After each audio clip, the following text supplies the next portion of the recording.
For attending this after-lunch conversation. My name is Cristian Părvulescu. We have three very distinguished guests as panelists today, both from personal perspective, but also from the perspective of the companies they represent. I have the kind request to support me in moderating this conversation by asking questions and actively participate to our debate.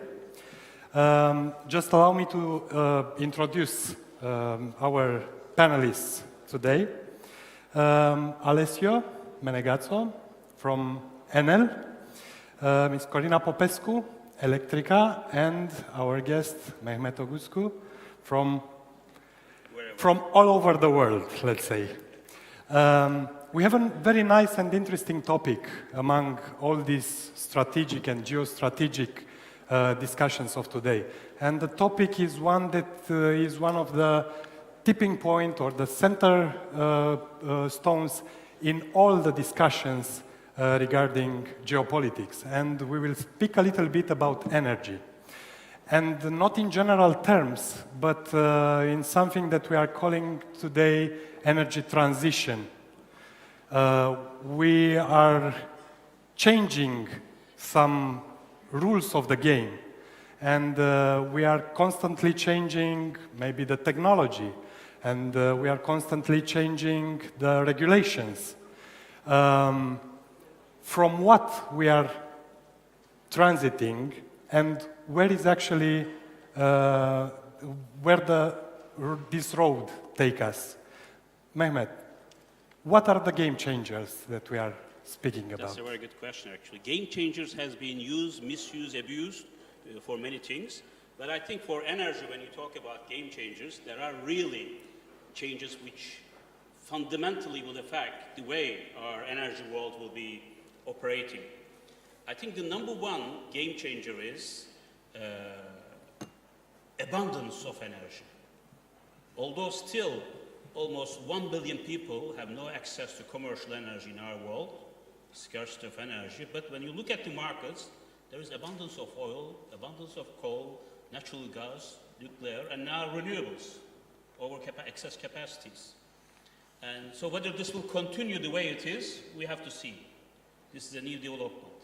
Secondly is another revolution, renewable revolution, rise of revolution, the rise of renewables. And when I used to work for IEA back in 1990s, we said, well, of course, renewables is important, but it's only 3-4% of the world energy mix. And the rest will be, in our foreseeable future, fossil fuels, hydrocarbons. It was true at that time, but we never admitted then that the rapidity of changes will rock the system. And now, almost half of electricity is produced in the UK and Germany by renewables. Jordan, 98% hydrocarbon-dependent economy. Now they are producing for 3 cents per kilowatt hour photovoltaic solar energy. In Turkey, increasing amount of renewables, not only in wind and solar energy, but also geothermal and hydraulic. So the renewable revolution is there and will continue at a pace which we never anticipated. So this is going to change the game. Again, related to that is the technology that you mentioned, but not only as a blessing to make our lives easier, efficient, but also as a disruptive force, because it's changing so fast. Where am I going to invest as a businessman?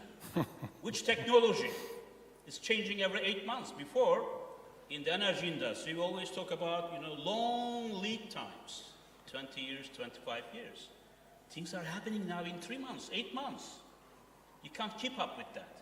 So you have to be well prepared for all these quick changes. The government systems are not adapted fast enough to that. Companies are very slow. The boardrooms still hesitate what to do. And some of the companies like Statoil changed the name from oil to Equinor, another name. So we will not talk about oil, gas company, coal company, or utility. We'll talk about energy company, which will not include only the traditional energy groups, but also information technology companies like Google, like Huawei that we discussed, or transportation companies. Can be there any Google in energy? Sorry? Can be any Google type of company in energy?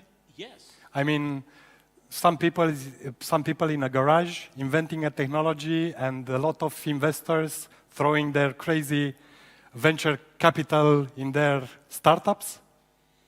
We will see that kind of companies. Small is beautiful, as Schumpeter used to say, and this large-scale, gigantic elephant companies will be a matter of past. And we are seeing already examples in the US. Most of the shale gas and oil companies are small to medium-sized, very flexible and agile. The other game changer is climate change. We always pay lip service to it. Kyoto Protocol and Paris Agreement and what you have, all these nice words, but it is still difficult to put these words into deeds. But it is becoming a serious problem. The storms, all the environmental damage that it creates across the board, and the businesses and governments have to factor in climate change as a major element in their decision-making and policy choices. We will be hurt and bitten very severely on this matter if we don't take it seriously. Then the players of the world energy have changed. It's no longer the OECD economies.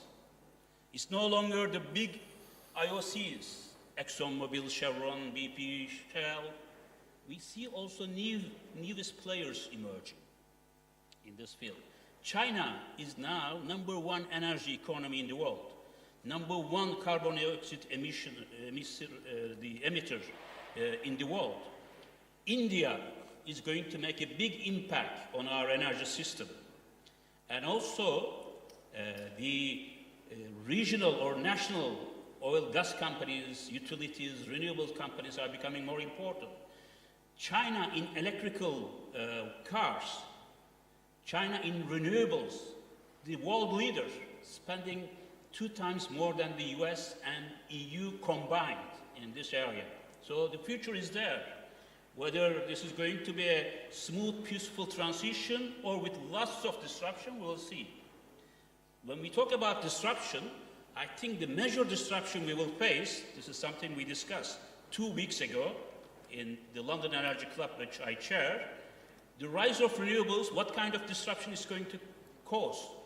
If you don't have a smooth, well-calibrated transition, which I doubt will happen, there is going to be huge disruption in transiting from hydrocarbon economy to renewable economy. Because still our world is fired by coal, oil and gas. Share of renewables, important though, but still small. And if you have a investment flight all the way from hydrocarbons to renewables only, or green technologies, we will face a supply crunch. Because if you don't invest today in oil and gas, coal, no matter we like it or not, this is a fact of life for the foreseeable future, we will see a very serious decline of production, and then renewable will not be able to fill the gap. So we will have a disruption. And that's one issue. Last, perhaps, but not least, in terms of game changers, geopolitics. We always know that geopolitics and energy cannot be treated in isolation. It's all together. But again, this was the geopolitics of oil and gas, strategic choke points, shipping lines, pipelines. But whereas if there is a rise of renewables, it brings a different type of geopolitics about lithium, cobalt, used in, of course, electrical cars, and transmission, smart transmission lines. So it's going to be a different landscape in terms of geopolitics. And US is disengaging gradually from Middle East and the Gulf, where it depended in the past. Now it has independence, let alone independence. Trump is talking about global energy dominance. Then OPEC. What will be the future of OPEC? OPEC is set to disintegrate in the foreseeable future. Why? because they currently control about 32% of the world oil supply. And if you remember, Qatar left, Ecuador left a couple of weeks ago, Indonesia left. They say that it is now Iran and Venezuela perhaps preparing to leave. And then the three biggest producers in the world, this is United States, number one now in terms of production in the world, followed by Russia and Saudi Arabia. All together, perhaps there is a different combination of powers to dominate the world oil industry. The same goes for gas. No longer is Qatar, but Australia will be more important. East Africa. And what will happen in Arctic Sea, we haven't seen yet. So the world changes are significant, and we have to bear in mind and assess very carefully all these game changers if our businesses and our governments will take sound policy and business decisions. Let me stop here, so I'm sure we'll continue. You put on the table a really, really nice subjects, and for each and every remark you had, I think we can speak for days. But it was a very, very nice summary in general. And I would like to grab one thing that you mentioned and throw it to Alessio. You are mentioning about the smooth and just transition. What does it mean, just transition from one of the biggest utilities in the world's perspective? So, I think that if we are very, very forward-looking, we come to a conclusion that we are not in the energy sector. We are in the people well-being sector. And this, I think, is the biggest change that we have to face and to understand. Because at the end of the day, you were mentioning Google. Google went directly to understand the need of the people. And whatever came up, they built something on. So it's an IT company, but its main, let's say, characteristic is not to be an IT company, but it's to be very, very close to the people, to the customers, even when customers don't know that they are customers. So I think that this is the most relevant disruption that we are facing. Because at the end of the day, yes, technology changed, regulation changed, government changed. So we are living in a very unpredictable environment. We want our, let's say, financial results to be predictable with all this unpredictability, which is a kind of nonsense. But we can say that people is going to change? I don't think so.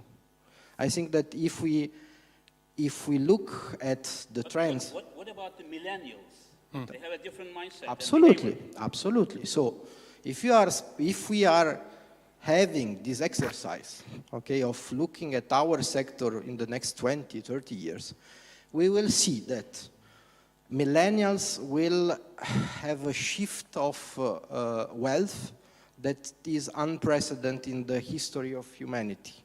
So there will be a transfer of health only in the US of $75 billion in the next 10 years to the, let's say, millennials Z generation, which is a huge amount, only in the US. Then we know that millennials, and unfortunately I am past over the millennial age, but I feel millennial inside. Millennials have a strong attachment, they have strong values, so they are looking to companies and to actors that are going to be connected with them as, let's say, employees, but also as consumers. And I think that this is the most fundamental change that we have to do in our business. Because at the end of the day, what you are discussing, what you presented, it's a, I like to see it like this, it's a very, very profound process of democratization. The consumers at the beginning of this, let's say, energy era, were the ones that were paying the bills. So this was the, let's say, they were essential because without consumers you cannot do all this architecture. But at the end of the day, what was the role of the consumer? To pay a bill. That's it. Now consumers are becoming more and more relevant in our sector, in the energy sector. And when I speak about our sector, I tend also to think that the future of the energy sector is electricity. Gas, it's a very, very nice in-between commodity, okay? But we are also moving to a sector that is becoming more and more independent from commodities, because renewables also has this effect. We are not anymore dependent of a commodity, and gas is a commodity. So I think that if we want to have strong policies that are in the interest of the consumer, the citizen, taking into account this very, very nice, enthusiastic, and progressive democratization process, we should also think what kind of policy we want to implement. Does it have any sense to invest in very, very expensive, costly gas, okay, pipelines, gas structures, for something that maybe in 20 years, maybe even before, because we cannot predict let's say, disruption of technology, but maybe it will be worthless. Maybe in 20 years, it will be very likely possible that people will be able, in small communities, to produce their own energy, and it will be electric energy. So, is it worth to have policy that maybe invest in innovation in storage? Because you said, okay, the geopolitical of the energy sector is changing. We are moving from commodities to, let's say, to the, let's say, a more minerarial, let's say, commodity. Do we want to play this game again? Or do we have sufficient time to come up with technologies that can overcome this commodity problem? I think that it's worth to invest and to be extremely bold in this, to invest in what will be the possibility to have cheap, independent storage for electricity, because at the end of the day, this will be the future. So I gave a slightly different angle from yours, but I think it's worse. It's different, but it's actually very convergent, because again, we had the very nice geopolitical view about the general energy concepts. And then Alessio came and put the consumer and the end user in the middle of the energy game. Now, Corina, coming back to consumers and the challenges regarding this transition, where are we actually now in Romania? What are the challenges and what are the tipping points we should focus on? Okay, what's happened now in Romania is no different with what's happened in other countries, and please let me know to explain my view regarding this. And I think we are no different. In the 90 years, all the system are dispatched in the classic way. Yes, we have a consumption because it is the consumer which more or less they have a profile, and now we start to build this profile using the power plant which functioning in the base load, in special coal and nuclear, some of them, hydro. And then the differences between this baseload production to the peak production or the real consumption of the customer are covered by flexible units. Now or today, in this transition phase to the renewables, the concepts are totally changed. So we have the same profile, more or less, of the customer, because none of the customer accepted to change their profile based on the on the price. There are very few industry which accept to change their production and to follow the price, the market price. We have the renewables, which are unpredictable. So we need to build and to cover from something unpredictable with something which is quite hard to be predictable until we not implemented the smart metering system to all the customer, to have all the information and to discuss about smart grid, smart city, smart metering points. And this is the main challenge of the transition, how we can cover this, which cannot be very well predictable. Could be, and I think gas can be a solution. You don't ask me about this, but I think for Romania, gas, it is a solution for the transition period, because we have gas. And in the future,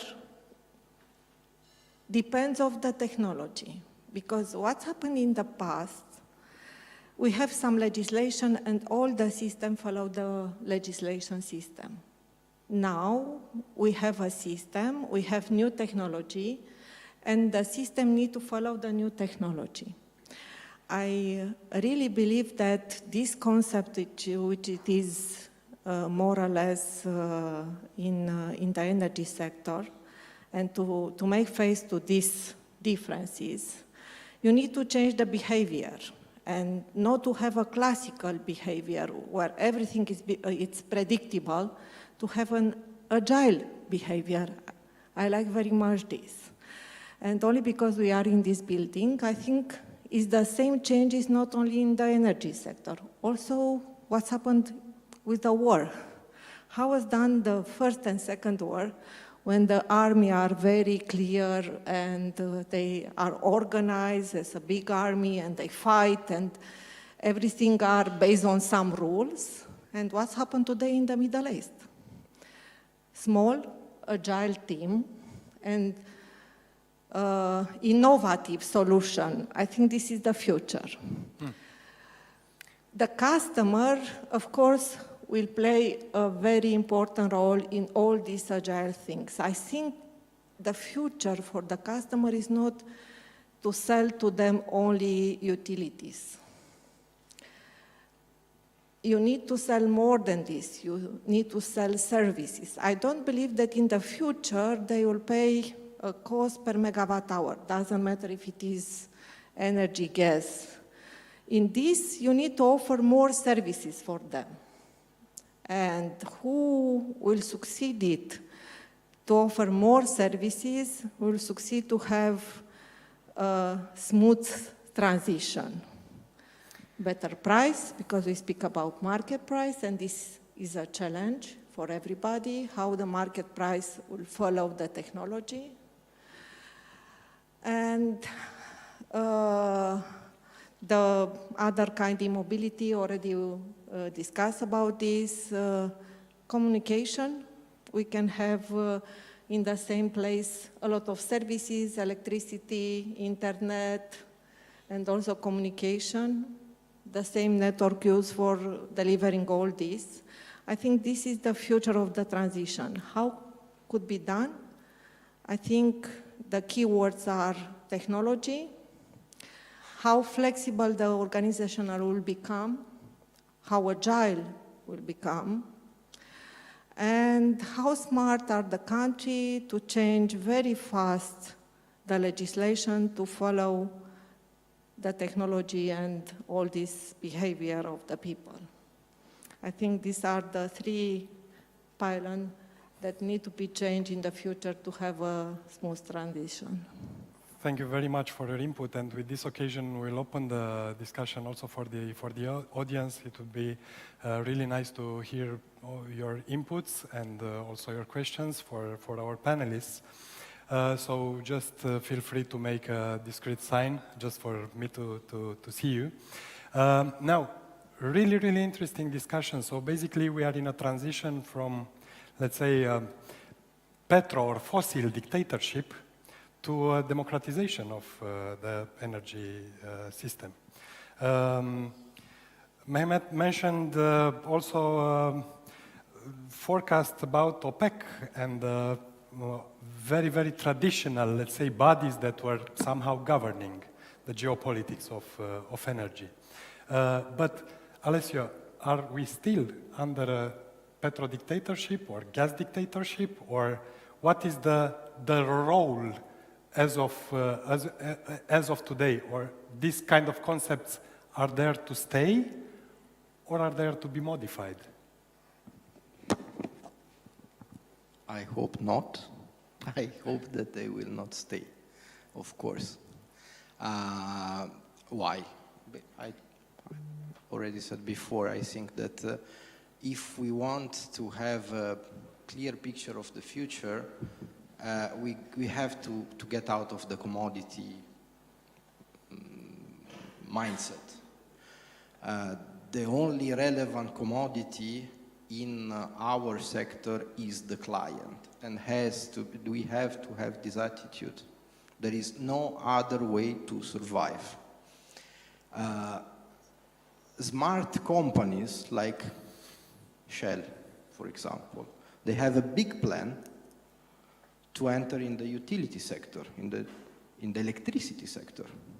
And I think that because they are the most threatened in this moment, they understood, and they are going to grab this opportunity, which is again in this sector. If you want to speak about energy and you want to have a long-lasting, let's say, business plan, survive, you have to understand that electricity is the future. Full stop. Then we can discuss in the transition period what is the role of gas, what is the role of oil. Very, very legitimate questions or points, but it has to be for a transition period. That's it. So we are already, let's say, writing the funeral of those kind of commodities.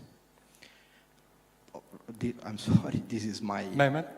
I think that when you see big industries eager to change their ADN to enter in another business, this is their assumption, it's not my assumption. When you see oil and gas moving to electricity, it means that they grabbed something. Of course, they will not disclose it in the public, but it's a very interesting move, and it made a lot of people think. Now, having said that, why personally I think that this is the best option? Because it introduces the just approach. Okay? So energy transition does not have to have winners or losers. Okay? It has to be just. And in the moment in which you start from the assumption that the energy sector is based bottom up from the customers, well, the idea of just can be seen a little bit more clear. Again, if you speak about commodities, you say that there is someone that, for different reasons, okay, geographical reason, geopolitical reason, has a plus, a value, that is willing or not to share with others and play with it. If we start to have a bottom-up approach, the justness of the system can be achieved. And just to end, in the last period we are hearing, mostly in Europe, but also in the US, the new energy deal. Okay? And of course this goes to the New Deal of after 29. And I think that the scale of this new energy deal, which is impacting all over the economy, it's not only like in 29 an economical approach. It's a systematic, social, economic, geopolitical approach. And I think that when we start to hear high officials in the European Union or in the US political environment to discuss open and loud about a new energy deal based on the renewables, well, I think that again we have a quite clear picture, okay, of where we are going to go. How we are going to get there is a completely other story. It's a completely different journey, but the assumption, the general assumption is that we are going to go there, to a more just energetic system, okay, based on mostly on renewables, taking out these classical commodities in a period of time that can be 20 years, 25, 30 years, or even faster because we cannot predict technology. Yes, I think I have to play again the devil's advocate, if I may. One is, it's too early to organize a funeral for hydrocarbons, even 20, 25 years, because look at China, 1.4 billion, and the largest economy in terms of purchasing power parity, and currently 82% coal-dominated economy. With all the efforts they are making, they will reduce it perhaps to 60% by 2050. So imagine India, Russia, these are all coal. We are not talking about Luxembourg, Monaco, you know, the small economies where you can achieve these things, or Jordan. So it will take a long time. And of course, it depends also on what kind of technology, regulatory framework, and the incentives, the investment also, because when you look at the flow of investment dollars, and it's worrying because last year, almost $300 billion invested in renewables, whereas in oil and gas, it was about $110 billion. Of course, this is good news for the renewables green economy, but bad news in the sense that there is going to be a supply crunch down the road in 5-6 years, while we haven't still achieved the transition. So what I expect, technology as a disruptive force, and the market pricing not operating so well. Do we have market pricing? I mean, look at the taxes we pay. And I hate paying in Turkey or in London 70% tax over 30% the real price of the oil. And the same goes for electricity and other things. As consumers, unfortunately, we are not yet in the driving seat. It's the governments, cartels deciding what the price will be. Of course, increasingly, there will be more individual ownership of energy. We will be producing energy at our home and put into the grid as well. But these are things which are on the show right now. I mean, for them to become widespread and commercially viable and applied across the world, I think we have to wait some time. Geopolitics of renewables, I mentioned that. Of course, we will have different type of geopolitics. It will never end. Human instinct, unfortunately, reflected in governments' policies, are for tension, confrontation. Energy, in our lifetime at least, will not be a commodity for peace. We have seen it everywhere. We will find new ways of conflicting for technology. There will be technology wars, as we have now trade wars, currency wars. So the wars will not be waged by weapons, as we know. So there are different ways. Look at Saudi Arabia. They had their, the Pearl Harbor of Saudi Arabia, 10 drones, armed drones, wiped out half of Saudi oil production, 5% of the global oil supply. And these are just probably a couple of $1,000s worth of drones, and overcoming all these billions of dollars worth of anti-missile system, air system. So things are changing in this regard.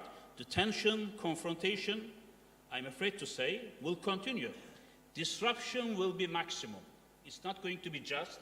It's not going to be smooth. We will have a disruption.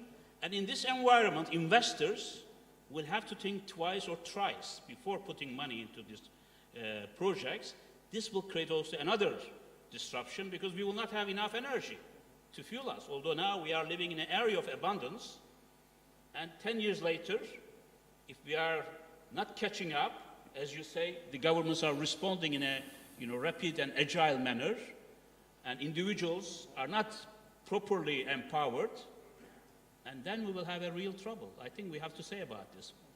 Then this is also a warning to our governments or international organizations or business leaders that they have to bear in mind all these things and have a foresight of what might come.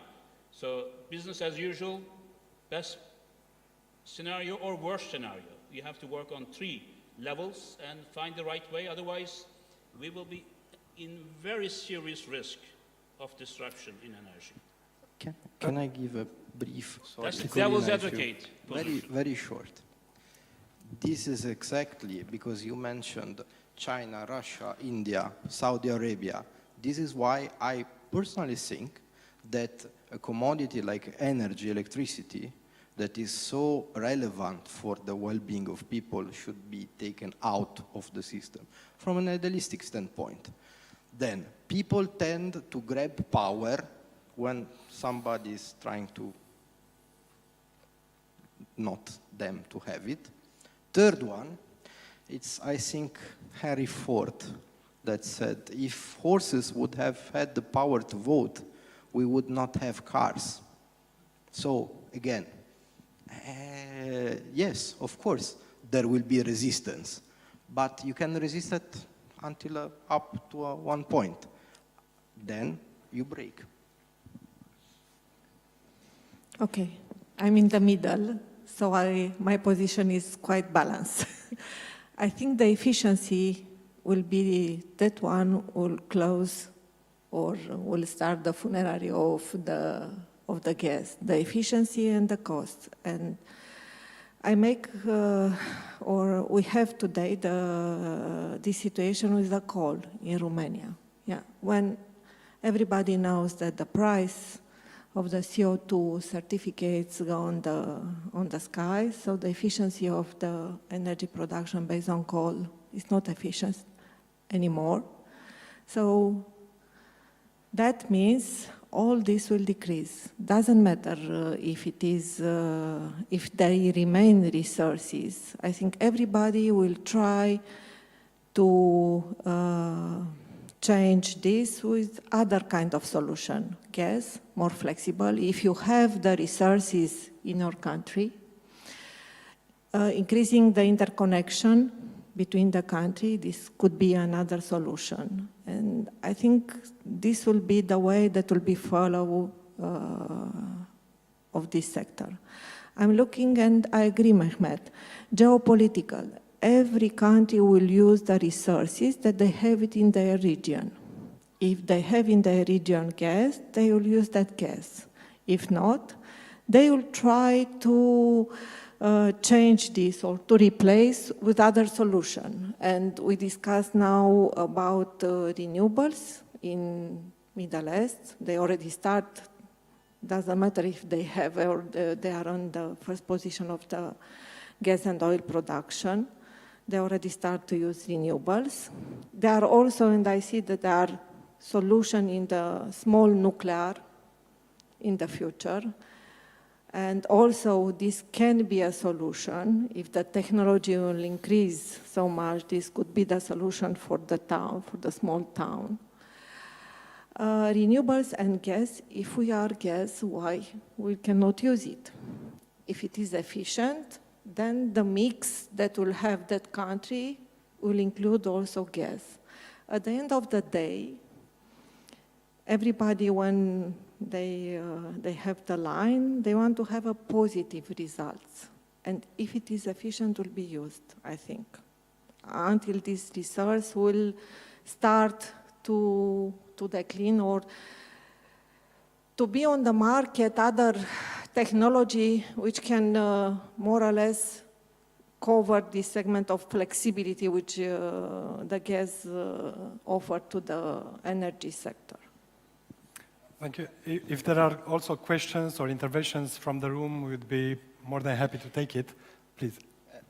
Corina, it's not that Listen, if we assume and if we all agree that we are living the era of disruption, okay, and things are going to change in a way that is unpredictable, I think that the first mistake we should not do, drafting primary, secondary law and drafting, let's say, energy strategy for countries, for the European Union, is to assume that the past will repeat itself. So, again, of course, if, and you put it in a very, very correct way, cost efficient. So, we have to introduce, for example, and not because I have something against gas, it's, let's say, a debate and it's okay, worth exploring. If we assume that in 20 years, and I don't have the calculation, but I think that it's worth a while exercise, that in 20 years there will be no need of gas for heating, for the consumption of the industry, the cities, and whatever. Okay? And in between, we create a gas pipeline infrastructure. Who will pay the cost? Because you said you don't like to pay taxes. Okay, if this will be at one point maybe useless, somebody will pay it, and you will have it on the bill. So why don't we have the capability to understand that the system, disruption of the system is really a disruption of the system? So you have to put new pieces in the equation that can bring a very different approach and a very different result. If we start to think and to design solution taking the mindset of the past, we will fail. And I think that this is the context. We have to be a little bit more courageous in our approach. You have right, Alessio. What I mentioned is if you have that resources in your country, you need to use it. Because then of course, if it is efficient, and about this we speak now, yes? I don't see any reason not to use these resources if you don't have something different to replace or to whom to replace. I think, as you say, countries are not homogeneous. They have different resource endowments. I mean, I know China in and out. There, for example, centers of consumption are on the eastern seaboard. Guangzhou, Beijing, Shanghai, you go all the way. Whereas production is in the hinterland or in the western area. So you have to transport all of them there.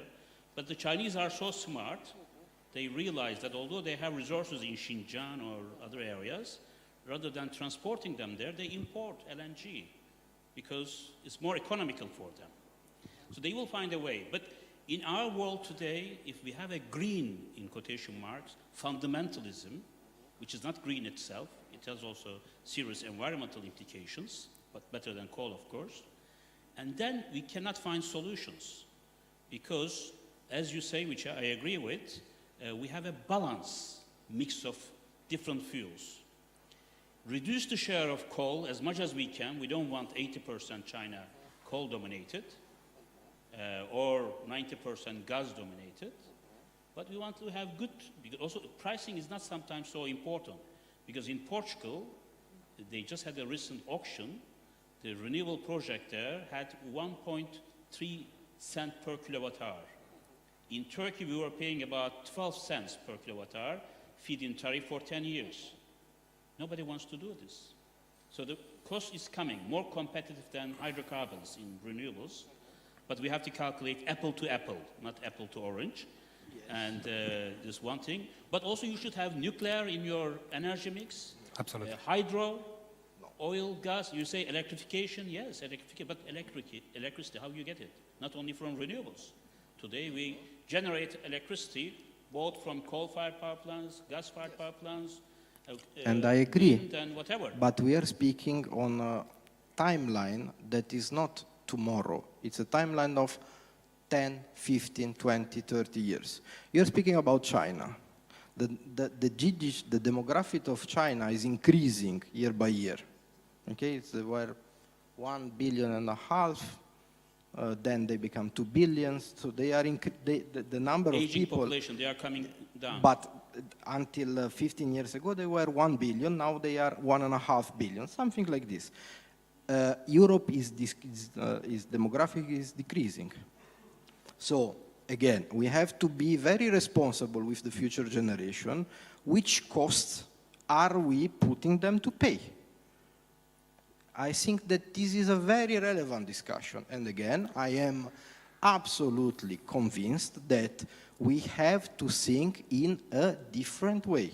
And it's not about cutting the carbon because you don't have anything in place.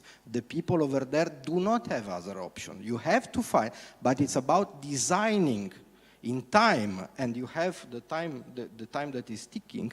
You have time, and you need to have the correct primary and secondary legislation in place, taking into account that what was before is not anymore applicable. That's it. It's not something very, very different. We are about to close our conversation, but, and Mehmet, I will start with you just because I want to give a little bit more time for Corina and Alessio to choose carefully their words. With one last question. Having all these factors, all these challenges, all these very disruptive elements, what would be your message for Romania and its leaders when it comes about energy transition? And when I say leaders, I mean both business, politics, and so on. Yes, I mean, thank you for this question. Romania is quite fortunate among many other countries because it has a quite rich resource base in oil, in natural gas, and also aspiring for nuclear. But like other countries, Romania has to follow very, very closely all these game changers happening in a fast pace.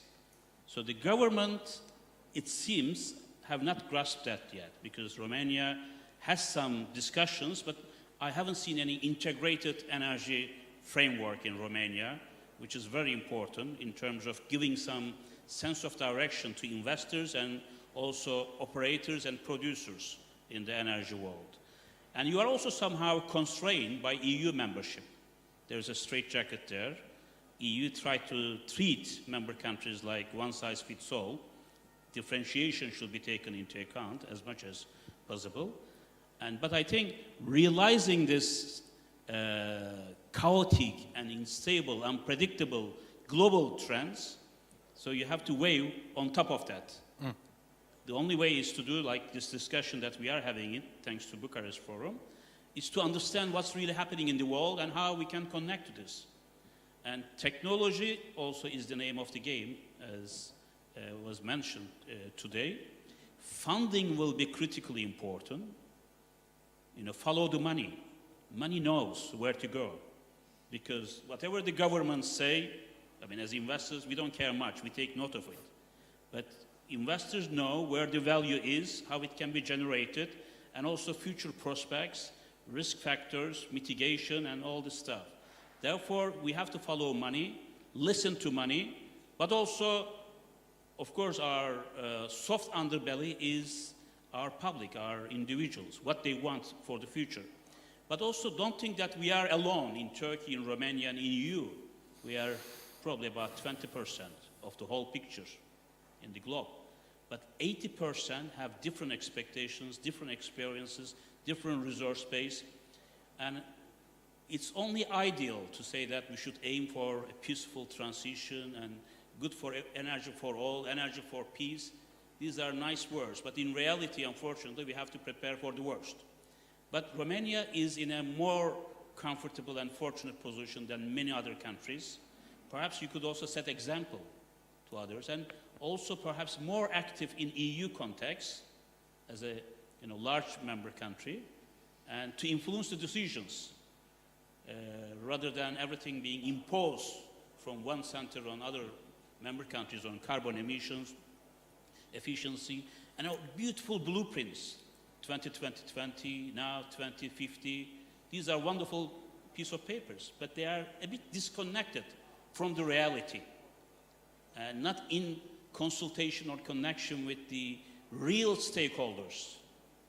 And therefore, I think there is a role to play for Romania, also in terms of the regional energy market, Southeast Europe, including Turkey. And there is a big role for Romania to play in that, due to its geostrategic position, due to its resource base, experience. I mean, yesterday we were in this town, celebrating 120 years of oil industry and first refinery in the world. So you have a great ingredients of becoming a example role model. Inshallah. Inshallah. Corina, we are all alone, nobody here. Please feel free. What is your message for our leaders, and including you? So, for the political and legislative things, create a correct framework to protect the vulnerable customer, and let the money to flow to the projects.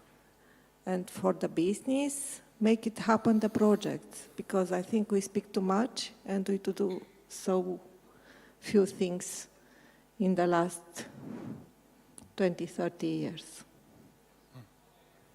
Alessia?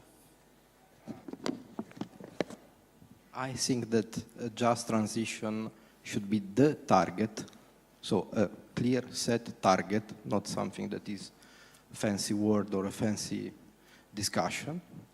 I think that if we put it in the context of the new energy deal, again, I think about the New Deal of 1929, which created the foundations of our well-being at the end of the day. So I have such expectation when people use such words, and I think that it's a call to action for everybody.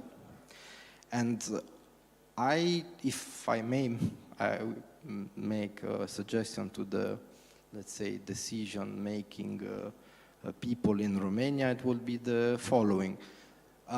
Not to be, let's say,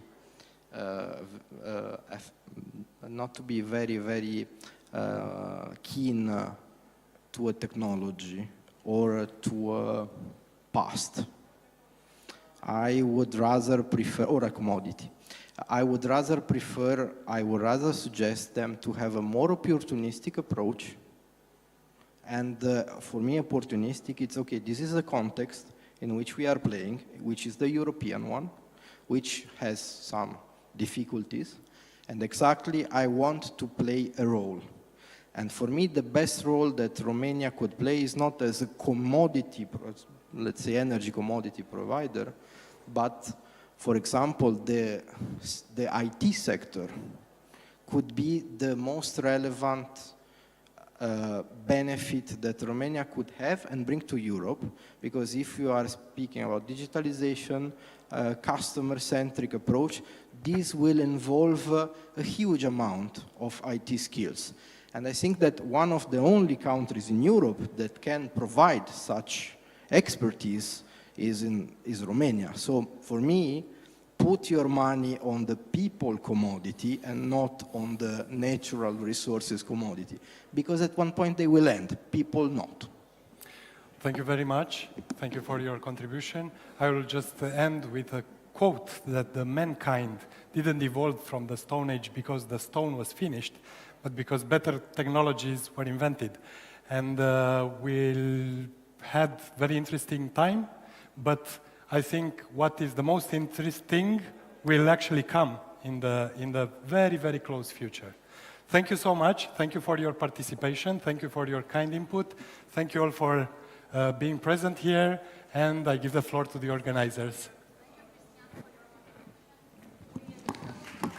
We do go into a 15-minute break, but please make it 15 minutes because the Foreign Minister of Moldova is anxious to get on the stage. Great.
Doamnelor și domnilor, începem la Bucharest Forum un panel pe care eu îl consider foarte interesant și simt nevoia să spun câteva cuvinte în limba română, pentru că suntem doi români aici la Bucharest Forum în acest panel. E o mare privilegiu și o bucurie pentru mine să-l avem pe Nicu Popescu, ministrul afacerilor externe al Republicii Moldova, un prieten bun și de nădejde al Aspen și GMF.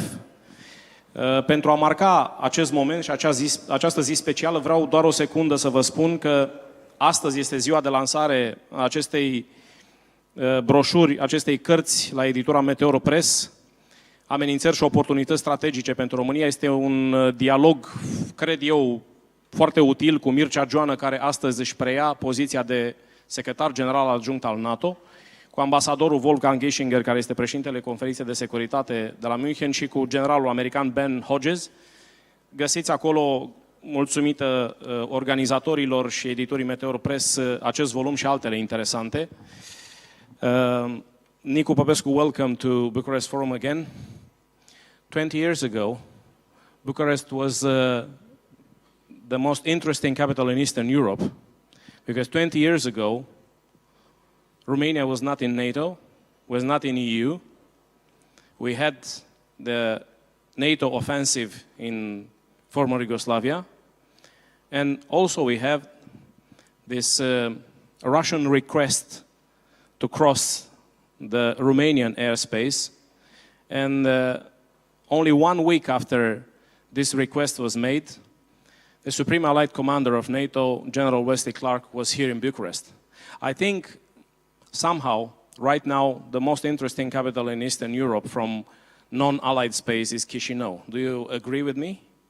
You know, maybe it's interesting for you, but for me, it doesn't make my life easier, but we live in one of the most interesting capitals. And I can tell you in details, in a lot of details, how interesting it is. And I think, as you know, what makes us interesting and special is that whenever you read news, you read a lot of news about geopolitical competition, conflict, tensions between East and West. And if I go back to the title of the conference, sometimes the West meets the East, and sometimes they clash, and sometimes they pass talk each other. But what makes Moldova difficult and interesting if you're an analyst, but difficult if you have to manage this, is the fact that, as many of you know, we have a coalition of political parties which campaigned on a pro-European, pro-Western platform, and we have who entered into an alliance with a party which traditionally always wanted Moldova to develop closer relations with Russia. So we basically have political forces which had opposing foreign policy preferences and platforms, and they have opposing foreign policy, opposing bits of the electorate which want different things in foreign policy. And these forces joined together forces in order to fight corruption, what we call in Moldova, de-oligarchize the country. And we decided to put aside for a while, not forever, but for a while, our foreign policy differences in order to work on the things that unite not just us, but most of our society. And I confess that, the main fault line of this, it's easy to be in agreement over your desire to fight corruption and to reform the justice sector and to improve the functioning of policing. But all these differences in foreign policy preferences are falling on my shoulders. So actually, I'm probably one of the most stressed ministers because of the fact that all these geopolitical winds and currents are passing through my table. And so far, if you want me to ask another question, I can do, but if you give me 2 more minutes. The way we handle this is the following.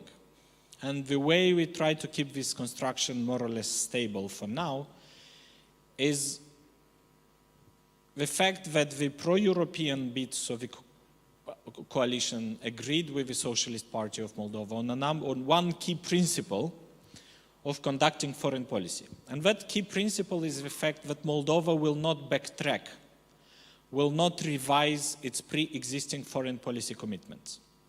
In practical terms, this means that Moldova continues to implement the association agreement with the European Union, continues to be part from the free trade area with the European Union, continues and develops the individual partnership action plan with NATO, continues to recognize and strengthen and deepen our strategic partnership with Romania and Ukraine, continuous engagement and military cooperation with the United States and participation in military exercises.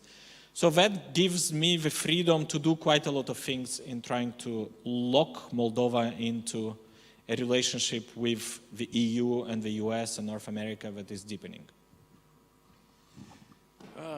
Great opportunities, many ideas. Nico Popescu, what is the Moldovan government is preparing for this winter? Because I think the energy issue is one of the most important. When you're talking about the relation between Bucharest and Chisinau, between Romania and Republic of Moldova, I think the government of the Republic of Moldova is trying to accept or request a strategic help from Romania. Is true? It's true, and it's not that we just requested, we actually receive a lot of it. So I'll just give you some numbers. So I've been in government since the 8th of June. So it's what, 4 months and a bit, and it's my 5th trip to Bucharest. And I've been 3 times to Brussels, twice in Kiev. And that tells you how important is our partnership with Romania, and it reaches a lot of levels. And one of these most important levels is Moldova's energy security. And there's several things that are happening on that front. So we in Moldova are worried that this winter there is a certain chance that there might be disruptions in gas supply due to Russian-Ukrainian negotiations on gas transit and gas supplies. And it happened before a few times that because of things that did not depend on Moldova, and Moldova is buying virtually all of its gas from Russia, but because of things that do not depend on us, we ended up not receiving gas supplies in time. So we are quite worried, and we're watching with attention what is happening between Kiev and Moscow on all fronts, but also on the energy front. And the next stage in their talks will be the 28th of October, when they are supposed to agree on something. But there are chances that they will not agree on the 28th of October, and they might agree on the 31st of December or maybe after. So we've been looking for ways to avoid an energy crisis. And here we've been working with Romania very closely. Romania is now building a gas pipeline to Chisinau. So there's a gas interconnector, but now Transgaz is building a pipeline to Chisinau. And Chisinau is the biggest area where gas is consumed. And last week, Ramona Mănescu, the Romanian Minister of Foreign Affairs until a few days ago, was in Chisinau, and we visited together the gas pipeline that is being built. Initially, we hoped we'd have this pipeline by the end, before this winter, but it will only be ready in late February or March next year. So from next year, Moldova will be in a much better place when it comes to gas supply, and that's thanks to Romania and thanks to an investment by the Romanian state and by Romanian the Romanian company Transgaz. But we are missing this winter. So we've been looking for other possibilities to get gas supplies from other sources. One possibility is to buy, if Bulgaria builds an 11-kilometer interconnector into Turkish Stream, and then pump some gas from the Bulgarian, Romanian gas system into Moldova. That's one possibility we've been exploring, and another was to buy gas around this time to store it in the Ukrainian gas storage, and then have it shipped and supplied to Moldova in winter. And we needed the loan, so we've been talking to some potential credit institutions, and we've also been talking to the Romanian government about a 200 million loan from Romania to buy gas now while it's cheaper. But unfortunately, we were just about to reach that moment where we can sign that signature, and domestic politics came into our and Romania's calculations. These things happen. So for now, you know, we're desperately hoping that this moment of transition between governments in Romania is as short as possible, so that we can come back and talk about Romania's declared help and desire to help us. But you know, you still need a minister that has the right to put this signature on a pretty big amount of money. So we've been working on this, and Romania is incredibly supportive for all of these efforts we are doing, but now we're waiting for Romania to have a government, and once we do this, we'll immediately feel safer about this winter. While you are speaking, I got a message from General Director of Transgaz.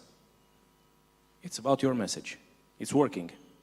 So somebody listened to your message, and I hope that the other responsibilities from Romanian government will help our friends from Republic of Moldova not to spend their last energy winter with the Russians. It's the last one, because from February you will spend with us all the winters. It's a bit more complicated, because it would have been easier if you could produce a lot of gas. So I think the objective for next year is for us to be able to buy gas from different sources. And we've also been, not for next year, but you know, we've already been talking to the Americans about potential LNG supplies through Croatia, pumped through Balkans via Romania. So I think from next year we'll just have options. And these options, some of it will be regional, some of it will be extra-regional. But of course, you know, Romania doesn't produce enough gas to cover all our needs and even Romania's needs. So from next year, we will have options, and this hopefully will have cheaper access to cheaper gas. But for a sustainable long-term solution for gas supplies, we'll see where we get. I hope Romania will play the most important role. One last question for you, and then I want to go to speak with our participants.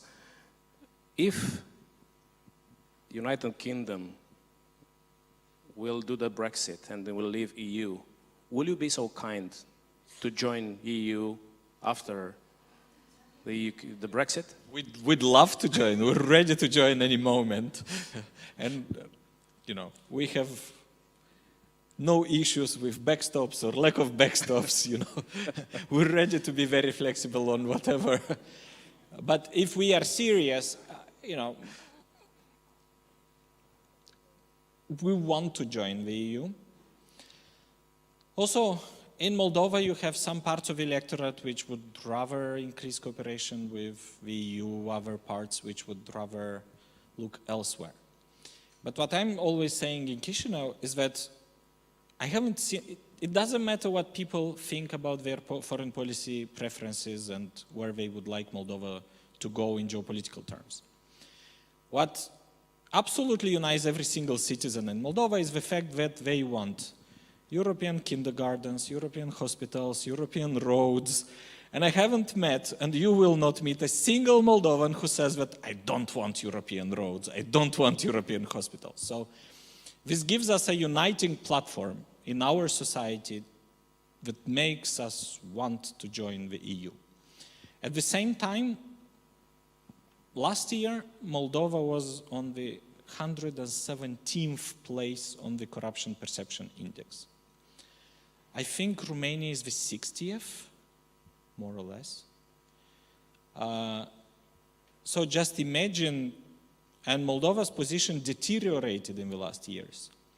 In the first half of this year, Unión Fenosa, a Spanish energy company, and Société Générale, a French bank, withdrew from the Moldovan market because of corruption. So it's not that we were not attracting investors. We were losing investors because of corruption. So before we seriously talk about our European aspirations, we need to do our homework. You know, I cannot go to Brussels and say, you know, take us in, with such bad grades and such bad performance of our institutions at home. So I think, talk of EU accession is good and we want that, but before we can really seriously promote this, we need to sort our mess back home. Okay, so we have 10 minutes for discussions with the public. Who wants to address some questions for Nicu Popescu? Tim Judah, please. Thank you. I'm Tim Judah from The Economist. You could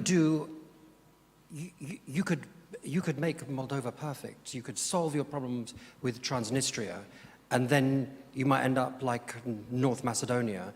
And as we've seen in the last 48 hours, that the French refusing to allow North Macedonia and Albania, but that's slightly different, to advance on their EU path.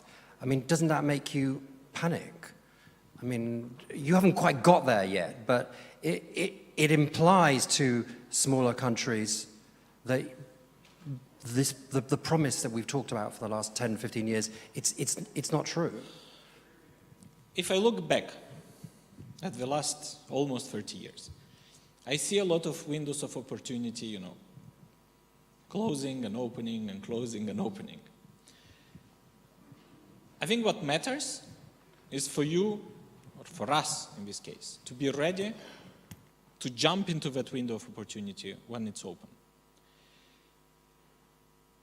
And even if you would not have this context that is not very favorable to EU enlargement, if you're not ready, it doesn't matter. So I cannot have any influence on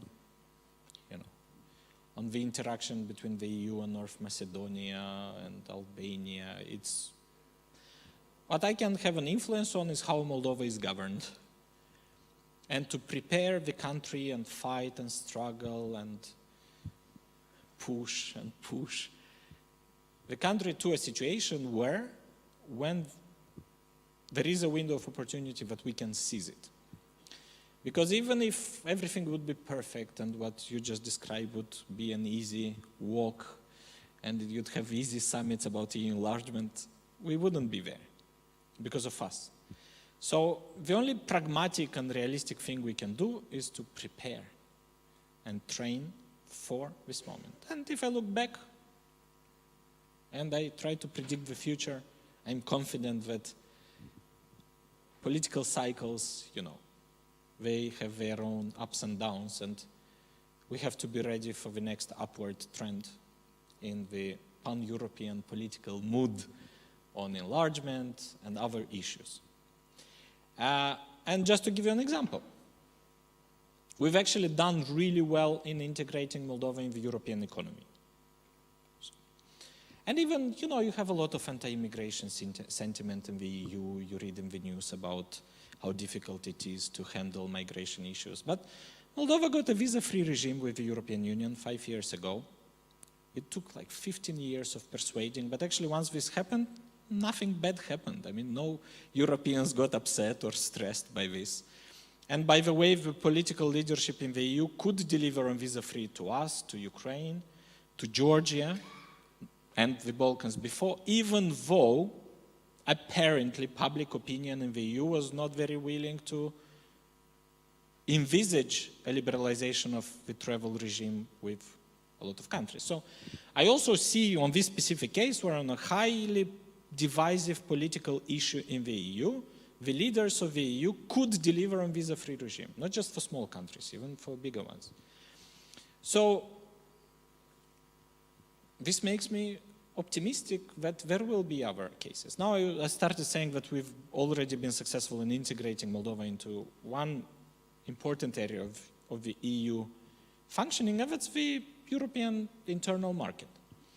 So one of the most striking statistics for our country is that we have 68% of Moldovan exports go to the European Union. 68. And 8% are directed towards the Russian market. 8. There are several EU and NATO member states which are more dependent on the Russian market than we are. This gives us a completely different domestic political and geopolitical and strategic set of circumstances. It gives us the comfort of no longer fearing trade restrictions and embargoes, which Moldova feared 10 years ago because they were painful. But now, it's painful, but it's small pain compared to how painful it was 10 years ago. And why do we have this? Because we signed the deep and comprehensive free trade area with the EU. So we've already anchored Moldova economically. What we have, and then I think for us the next fight as a country is to anchor Moldova not just economically, but to anchor Moldova politically in the European space. Not just as EU membership, but as the functioning of institutions, as the functioning of courts, as the functioning of police. And that's the next struggle. And on trade, 3 countries signed deep and comprehensive free trade area provisions as part of the association agreement with EU: Moldova, Georgia, and Ukraine. In the last 5 years, Moldova had plus 60% of its exports going to the EU, Ukraine had plus 20%, and Georgia had plus 9%. So we've also been the greatest, by far the greatest beneficiary of this trade access to the EU, and we really benefited from that. Talking about North Macedonia, I would like to see Republic of Moldova first a NATO member, and then EU will come. It was the same for Romania. So, who knows, it's more difficult and maybe a higher target. But if I'll see Republic of Moldova first a NATO member, then EU will come for sure. Thank you, team. Somebody else? Over there.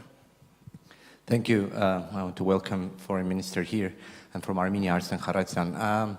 We are going through a post-revolution period in Armenia, as you may be following, and there is a lot of processes with regards to transitional justice and cleaning basically the past, or illustration for that matter. I wonder whether your administration is considering any form of, I don't want to call it illustration, but looking back and dealing with the past, whether it's the last 5 years, the decade, and or since the independence. And I think because we're following your judicial, for example, reforms and other things, we're trying to understand what are possible models that could be replicated in our case. But I wonder, what is the philosophy of your administration in dealing with the past? We're still positioning ourselves for a philosophy to deal with the past, but we've looked a bit into what happens in Armenia, but we've also looked a bit more into what happens in Albania with the vetting of judges. And, you know, the package on judicial reform, the legislative package is just being prepared now, so I would not build, expend too much on that. We've had a number of urgencies throughout summer. We had, we need to plug several holes in the budget and, try to ensure that we have gas for this winter. And in the meantime, we're positioning ourselves to come up with a robust set of reforms in the justice sector, but the exact parameters of that are not yet clear, beyond the law on prosecution, which we already voted in Parliament.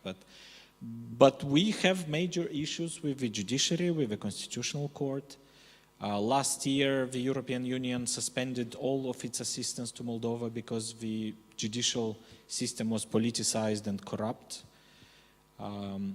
So now the problem has been so deep that we're still trying to find the right parameters of moving forward on that front.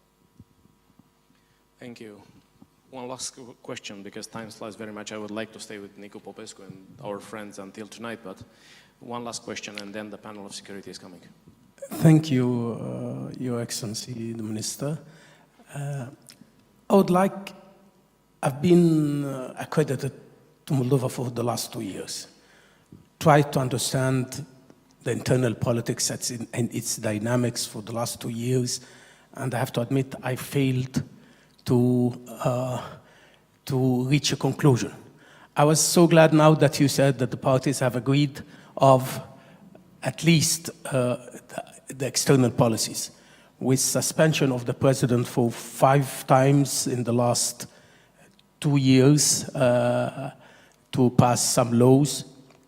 How do you see the conciliation within the different parties within? Because definitely it will affect your relations outside and your intentions, whether it is to strike a balance of going towards the EU or your strategic alliances or strategic relations with other powers at the time. So where are you now? You've had people and some of my colleagues and have spent much longer time not just watching but actually taking part in Moldovan politics, and we still don't understand it fully. And most of the leaders of today's governing coalition in Moldova, they are on the record saying that if anyone told them back in February that they would make a coalition, they would have got very upset with the person who suggested this. So, and we're still trying to come to a way of making this interaction work. And there is a lot of friction, quite a lot of it is in the public space. The actors are not very shy about stating their differences on foreign policy. But at the same time, there's a determination to get things done on domestic reforms, on foreign policy. And especially on my front, given that we are not yet in a position to have an integrated strategy and look ahead for 5 or 10 years and deliver it, what we've been trying to do in foreign policy is to create new realities that lock Moldova into cooperative partnerships with our partners on all kinds of areas, on energy with Romania just described, on cybersecurity, on commercial and trade access, on trade deals, and do as much as we can to lock Moldova into some kind of commitments that strengthen the country's functioning, strengthens, increases its prosperity, but also predetermines to some extent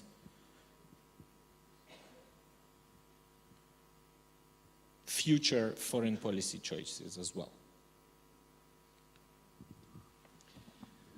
Thank you, Nicu Popescu, Minister of Foreign Affairs of the Republic of Moldova. Give him applause. And thank you all for being here. Ciprian, the floor is yours. Mulțumim. And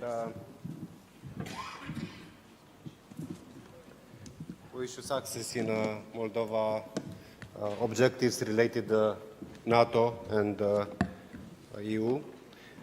The next panel will address the subject related security in our region, Middle East, and not only to this to do.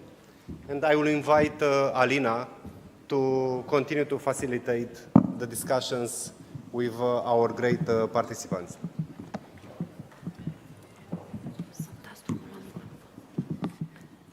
Thank you, Ciprian. We've been talking a lot these days, given the title of the forum as well, about the volatility of the international context. Volatility when it comes to economy, volatility when it comes to geopolitics, volatility when it comes to social changes. We haven't quite talked extensively about volatility when it comes to security. And maybe this is the area where the volatility is felt the most, at least in this region, and the area where volatility is the most dangerous. We have been looking at the Middle East. We have not been looking extensively and enough at our part of the world, at Eastern Europe, where there are a lot of security threats. There are different perceptions of the threats, where there are a lot of military threats and new hybrid informational and destabilization, economic destabilization threats. With the help of my wonderful panelists, we will be discussing, and with your help as well, with your questions and comments, we'll be discussing the entire realm of security, looking eastwards, looking southwards, and looking across the ocean as well. The first panelist which I would like to invite on the stage, Bobo Lo. He lives in Paris, he works in Paris, he is with the French Institute of International Relations. Please join me, Bobo. Then we do have another panelist from Israel, Eli Carmon. He is the senior research scholar at the International Institute for Counterterrorism in Helician. I have asked my colleague and friend Radu Tudor to also join us on this panel, if he is with us still. Well, he will join us eventually. And then last but not least, Mr. Ömer Orhan, who is Director General for International Security Affairs with the Ministry of Foreign Affairs of Turkey. We have been discussing Syria. We have been discussing Turkey. Have not been discussing Ukraine, but we hope to do this in this panel. We have not been discussing enough tensions in the US and how they affect the international security context. We hope to do so in this panel. And also, we haven't been looking enough at the tensions between the transatlantic allies and how they affect the security context. Radu, please. Yeah, I'll be standing. We will also be looking at the cyber and hybrid and informational activities of the opponents of the alliance, both to the east and even farther east. But also, last and not least, having had a little talk with Sorin Ducaru, we'll also be discussing, if possible, the increased satellite activity, which is absolutely not regulated, and what's happening in the outer space, where again the opponents of the alliance seem to be doing quite well. The volatility of the international context again has been very long talked about, and it looks like something more serious than just volatility is happening. There are treaties which are being broken or are not being ratified. There are old alliances which are being broken. There are old partnerships which are broken. Bobo, are we witnessing something more serious than just volatility of the international context? Are we witnessing more than just the return of major power politics? Are we witnessing something more structural than that?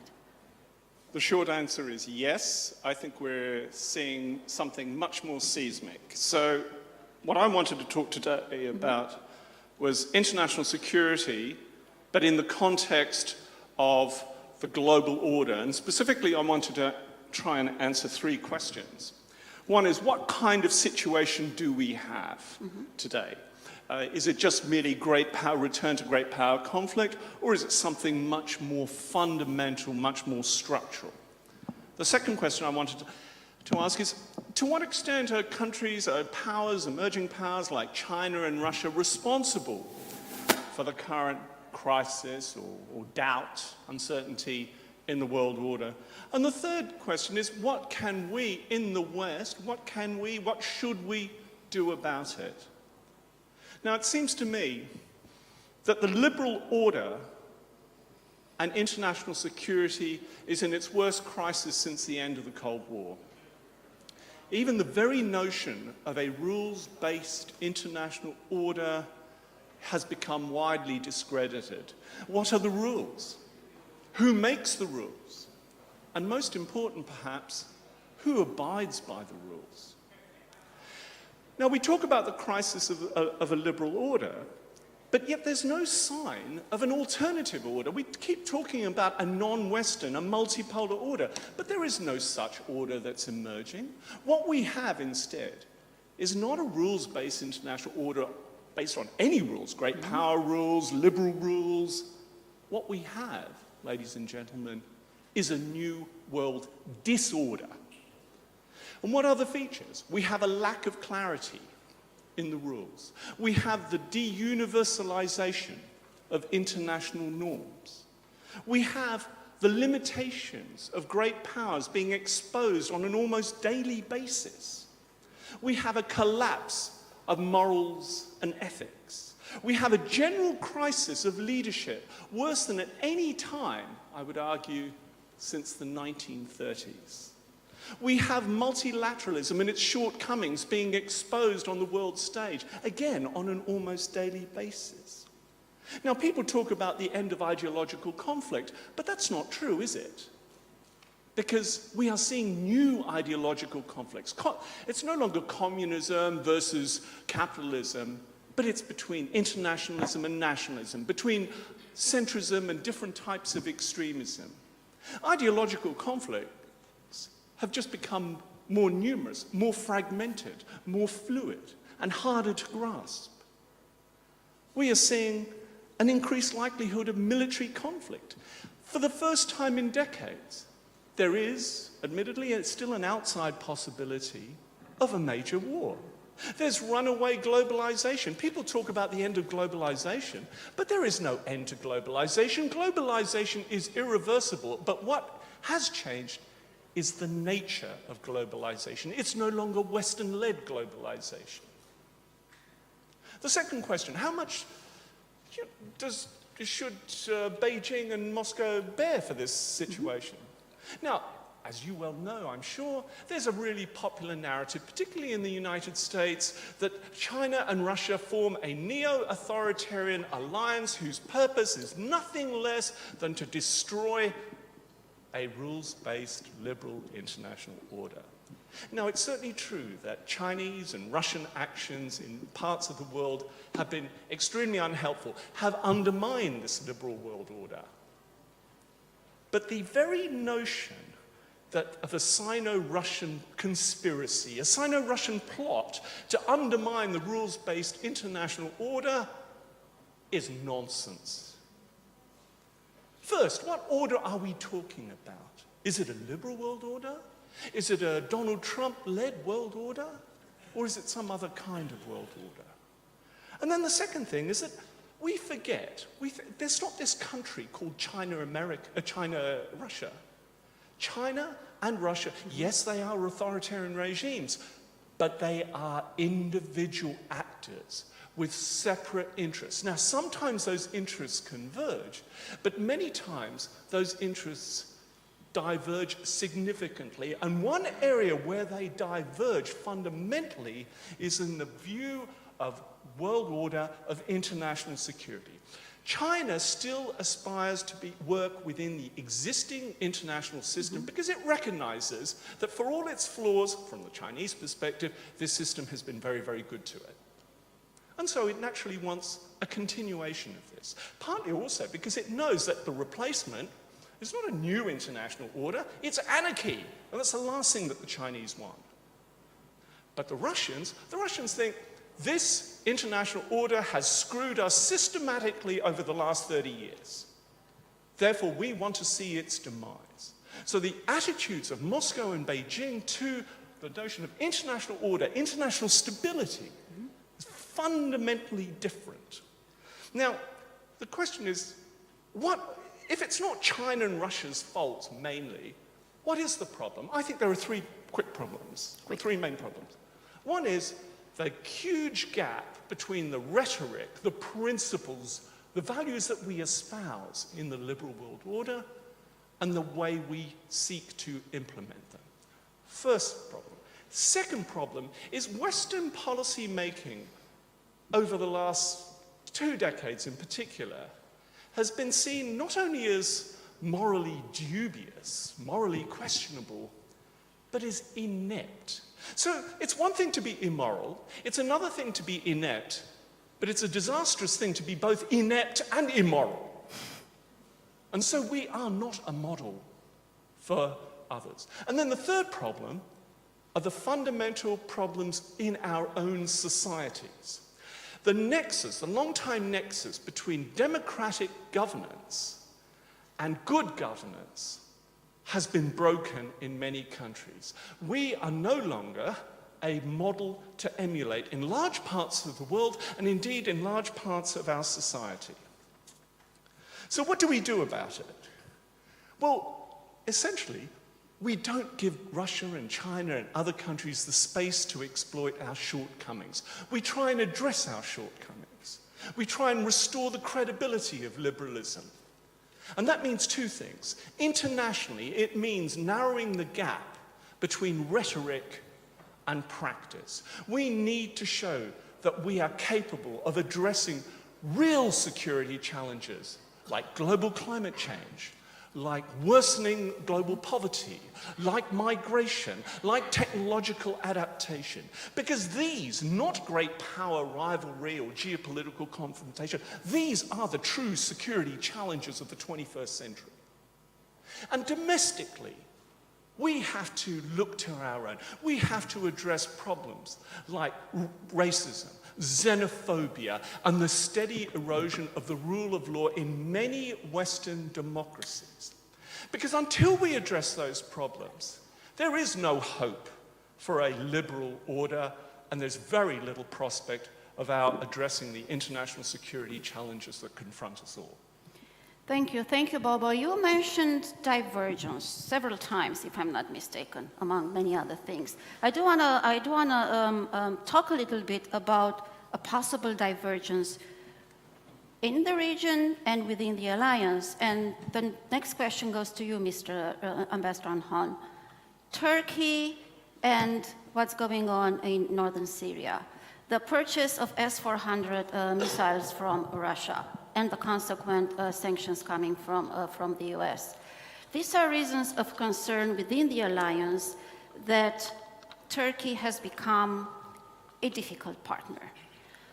Is this concern true? Is this concern grounded in something, in a real change in Turkey towards its attitude towards NATO? Or is this just an overestimation of the allies?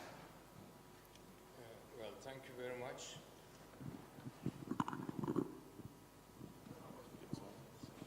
Okay.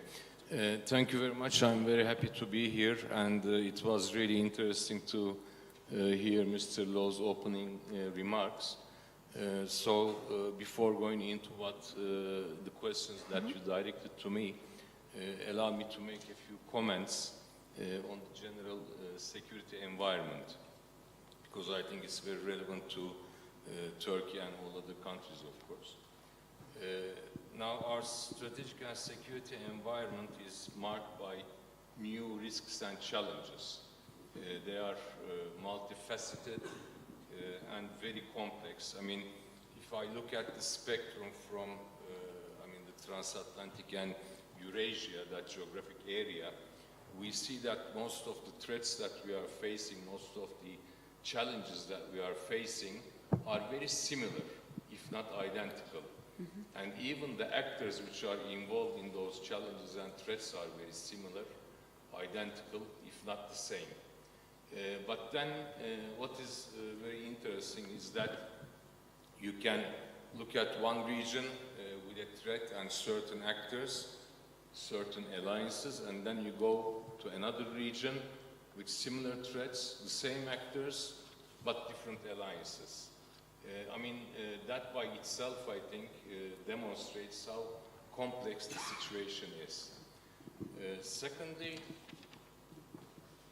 of course, we have seen by experience that every challenge that we have faced has led to another challenge with even bigger implications. And the reason for that is intervention was not timely. We have not intervened timely, in a timely manner, and we have not used the existing mechanisms in an efficient way. Now, we have the mechanisms, actually, to deal with present challenges. None of us are naive in the United Nations, in NATO, in other international organizations. We always keep watching what is happening. We gather information, we evaluate, we assess, and we develop new strategies. So what we need is not information. We have lots of it. But what we lack is the willingness to act together because of different interests. Take United Nations, for example. United Nations is the leading organization to cope with crisis, isn't it? To keep the world order or disorder, as you just said. But is the United Nations doing what it is supposed to do? No, because the existing system and the existing mechanisms do not respond to the needs and requirements of today. This is not an ideological statement, but it's a statement of fact.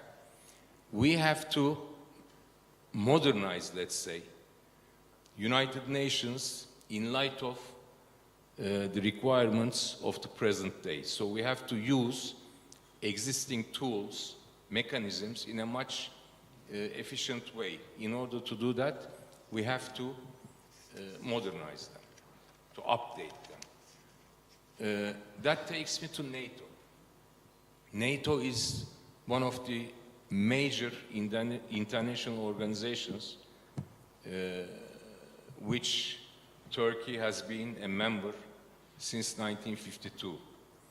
We have been one of the frontline countries, one of the two frontline countries actually, during the Cold War.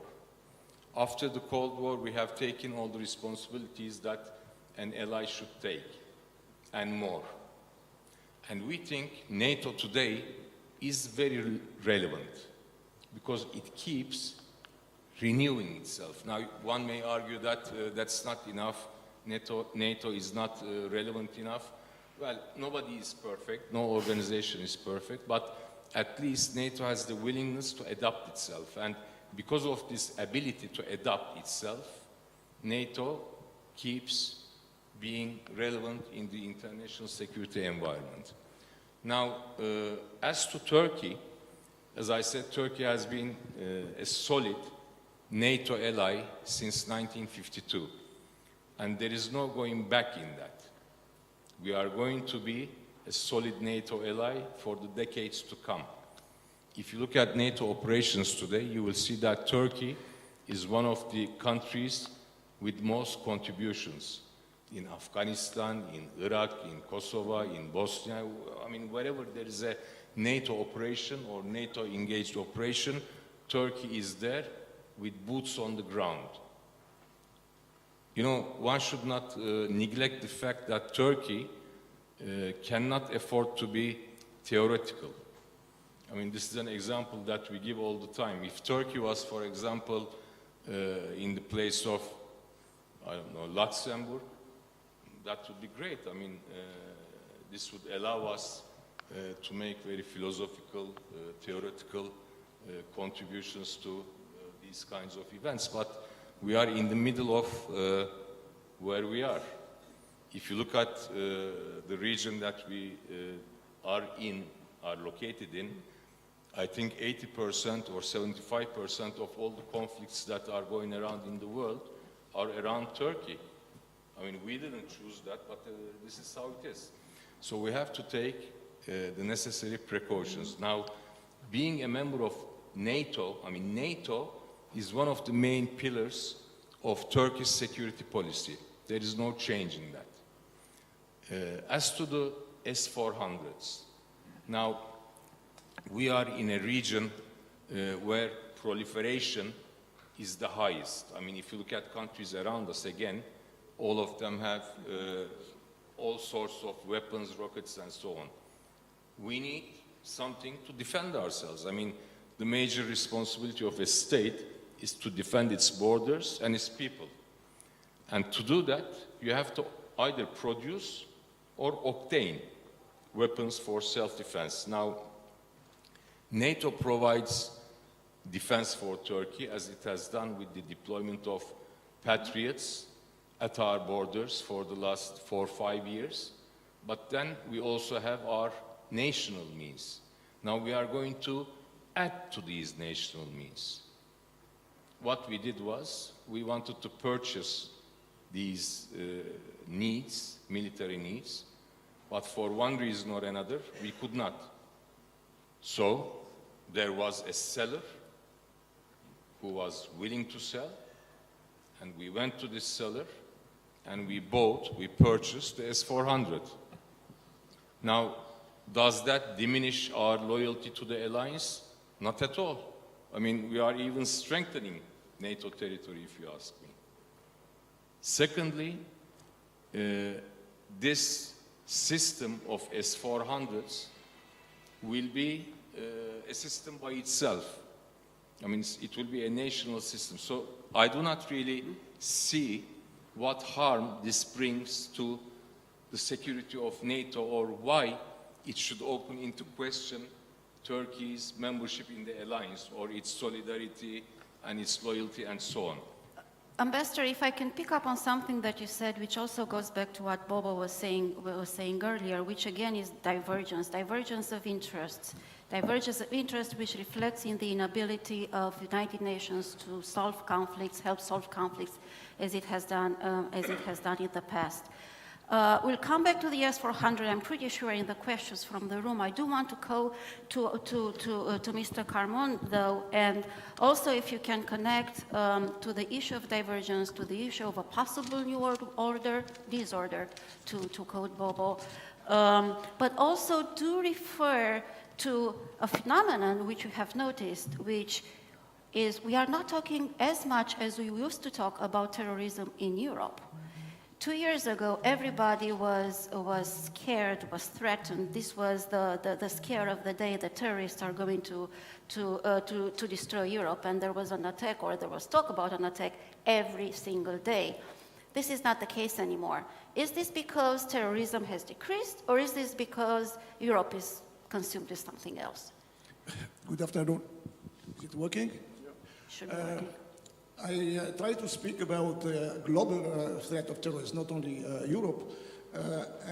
Clearly the Middle East is the epicenter, at least of the jihadist terrorism.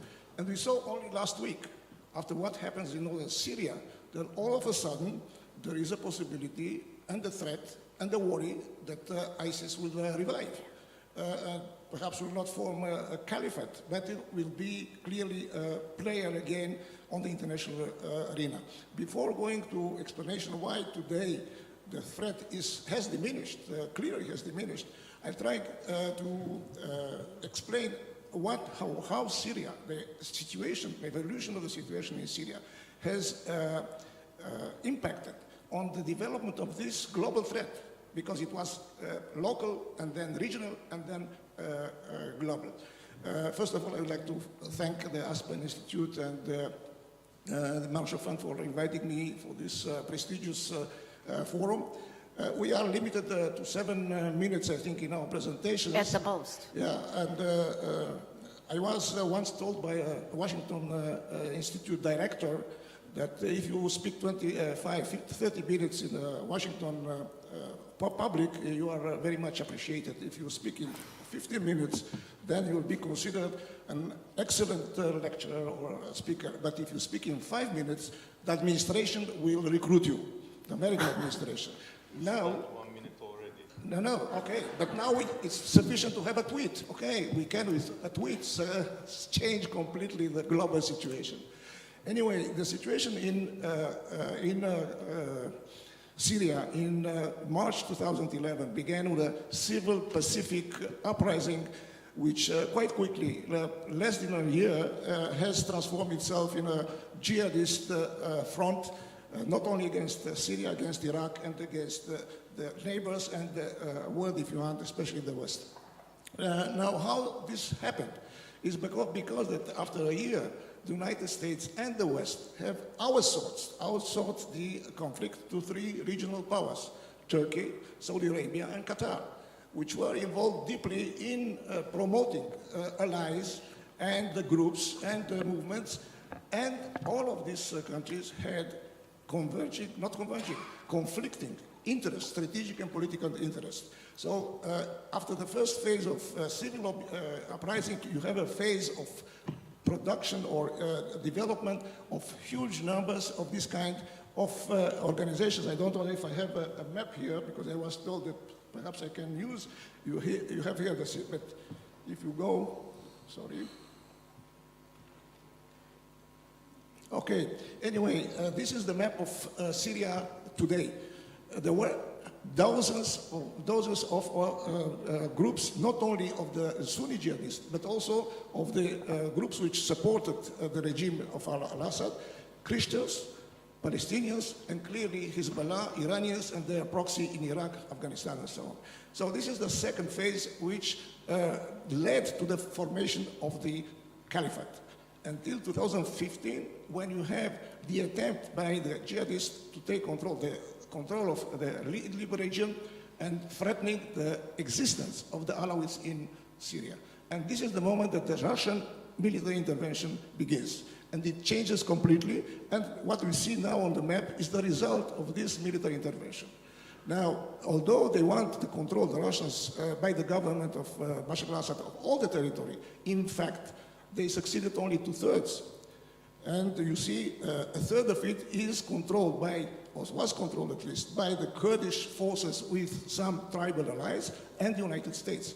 The importance of this control was not only because it stopped and in the end it destroyed the territorial caliphate, but also because it stopped the possibility or the alternative that the Iranians use this corridor in order to implantate themselves in Syria, and therefore it was only, not only in the fight against terrorism, but also a strategic tool in order to stop the penetration of the Iranians.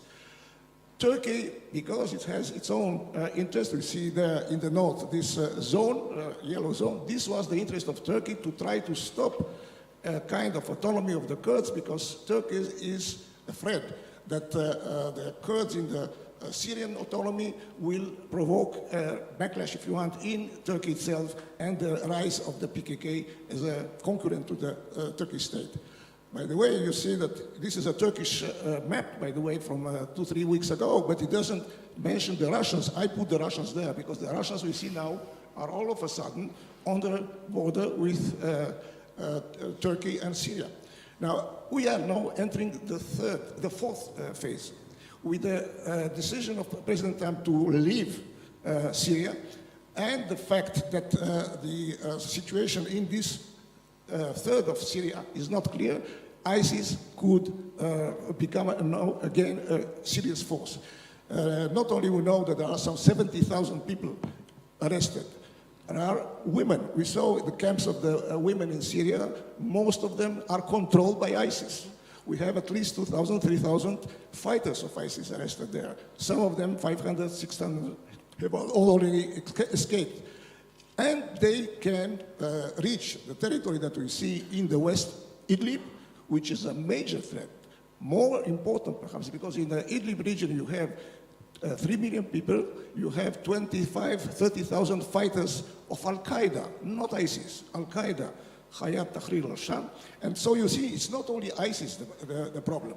And nobody knows what will happen in the next weeks.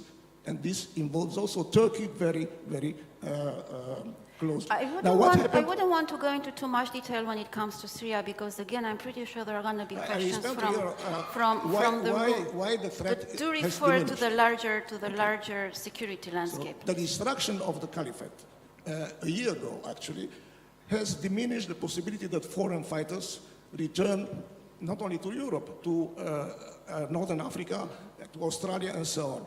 And this was the result of two things. One is the American coalition and the Russian coalition have decided to kill physically in the fight for Mosul, for Raqqa and other cities, as much possible foreign fighters. By the way, in 2017, 1,100 have been killed foreign fighters, mainly Europeans, in suicide bombings. Second, the European states, after 3-4 years of doing nothing in order to stop this wave of export and now import, again, return of the foreign fighters, finally have decided on measures that limit this kind of return. But at the same time, we see that the ISIS has decided two strategic decisions. One is to go underground, a new insurgency, especially in Iraq, and now in Syria. And this is the problem. We will have a new insurgency. The second is to relocate. Well, to relocate Afghanistan and Libya, the two territories where they can have some possibility of implanting themselves. It's very interesting in Afghanistan, for instance, because they are fighting Taliban. they succeeded in controlling some of the northern eastern provinces. And in the Idlib region, we have also some 25, as I said, 1,000 fighters, from where? Most of them from Central Asia, Uzbek, Tajik, Chechens, Uyghurs. And all these people, if they will be expelled by Russia or by Turkey, they will go where? In Central Asia. So this is a new wave that can influence the West. Thank you very much. You did refer to Russia, and you actually put the Russian flag on the map. So I do want to come to Radu and to our part of the world. With all this talk, not only on the panel, but in general, on Syria, on Middle East, on Turkey, is there a danger that the attention is focused southwards and the alliance and the transatlantic community will forget about Eastern Europe? Thank you, Alina. I think we are at that time of our life when we see threats with different definitions. I mean, I'm not that pessimistic as Bobo was here. I think we are not in a world disorder, because otherwise we would not see United Nations, NATO, EU, and other strong institutions being so influential actors in the world. I think we have a small problem, a small argue, a small, let's say, dispute in our own family, and I think we will overpass this problem. If we see here in the eastern flank Russia as the biggest threat, and we have so many arguments to define Russia as an aggressor state, because 2 military invasions and 1 illegal annexation of a portion of a state, that means military aggression. Georgia 2008, Ukraine 2014, and what is happening after that, with hybrid war and attacks on allied territories, on NATO soil. So, yes, we see Russia as the biggest threat. United States doesn't seem to realize that Russia could be also a huge danger for internal democracy in the United States. Right now, they see only China as a major challenger, but this is rather in a commercial or trade view when this administration thinks that China is the biggest threat to the United States. So I guess that the solution is to strengthen the institution I've been talking about. NATO, United Nations, European Union. Not to say that they are less utile, not to say that we don't have any solutions. We have the institutions. We have to give them strength to action, as they did in the last 70 years. Right now, in this year, and in December, we'll have the summit in London. 70 years of NATO, which means peace, security, and democracy for an area that means right now 1 billion people. NATO is giving peace and security for 1 billion people. So if we need and want to ensure this peace and democracy in the next 70 years, then we should empower NATO. And I was listening very carefully the speeches of our friend from Turkey. I remember in 1999 when Turkey had a good help from Israel and from United States to capture Abdullah Öcalan in Kenya. It was a massive operation with CIA and Mossad involved to help our Turkish allies to get a leader of a terrorist organization, PKK. And I still believe that in such tension times, we can still find a solution. And those are not worse times that they were in 1966 when France left the military structure of NATO. There were not tougher times than when we saw military coup d'etat in Turkey, in Greece, during the Cold War. So, from my point of view, we should stay together at the same table, identify what threats means for our way of life, for our Western values, for our democracies. And at the end of the day, I think we will find a solution. We will put it on the table. We will all be together having the same effort to protect our territories and our populaces. Thank you. In the meanwhile, though, there is a lot of volatility, there is a lot of disruption, there is a lot of divergence of interest, as everybody has been talking about, and there are opponents out there who outsmart us, outpace us. I do want to go to the audience and take questions to any or all of the panelists, and then I do want to discuss European defense with you as well. If you have a two-finger, I wanted to come. Sorry. I wanted to come back on some of the points that Radu had made, but shall I wait or shall I do that now? If it's a two-finger, you can go ahead. If it's longer, okay. Just very make quickly. it short. Just very quickly on multilateral organizations.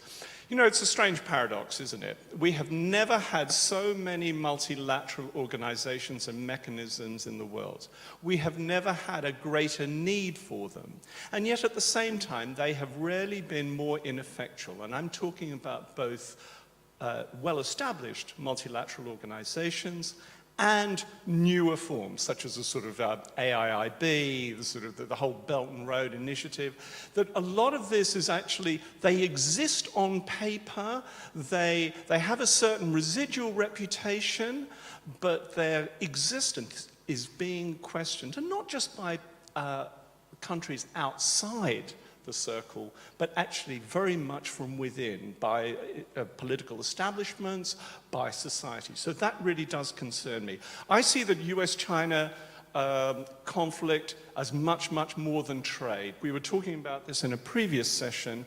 It's not about trade. Trade is essentially a pretext. The trade dispute is emblematic of a much larger confrontation between Washington and Beijing.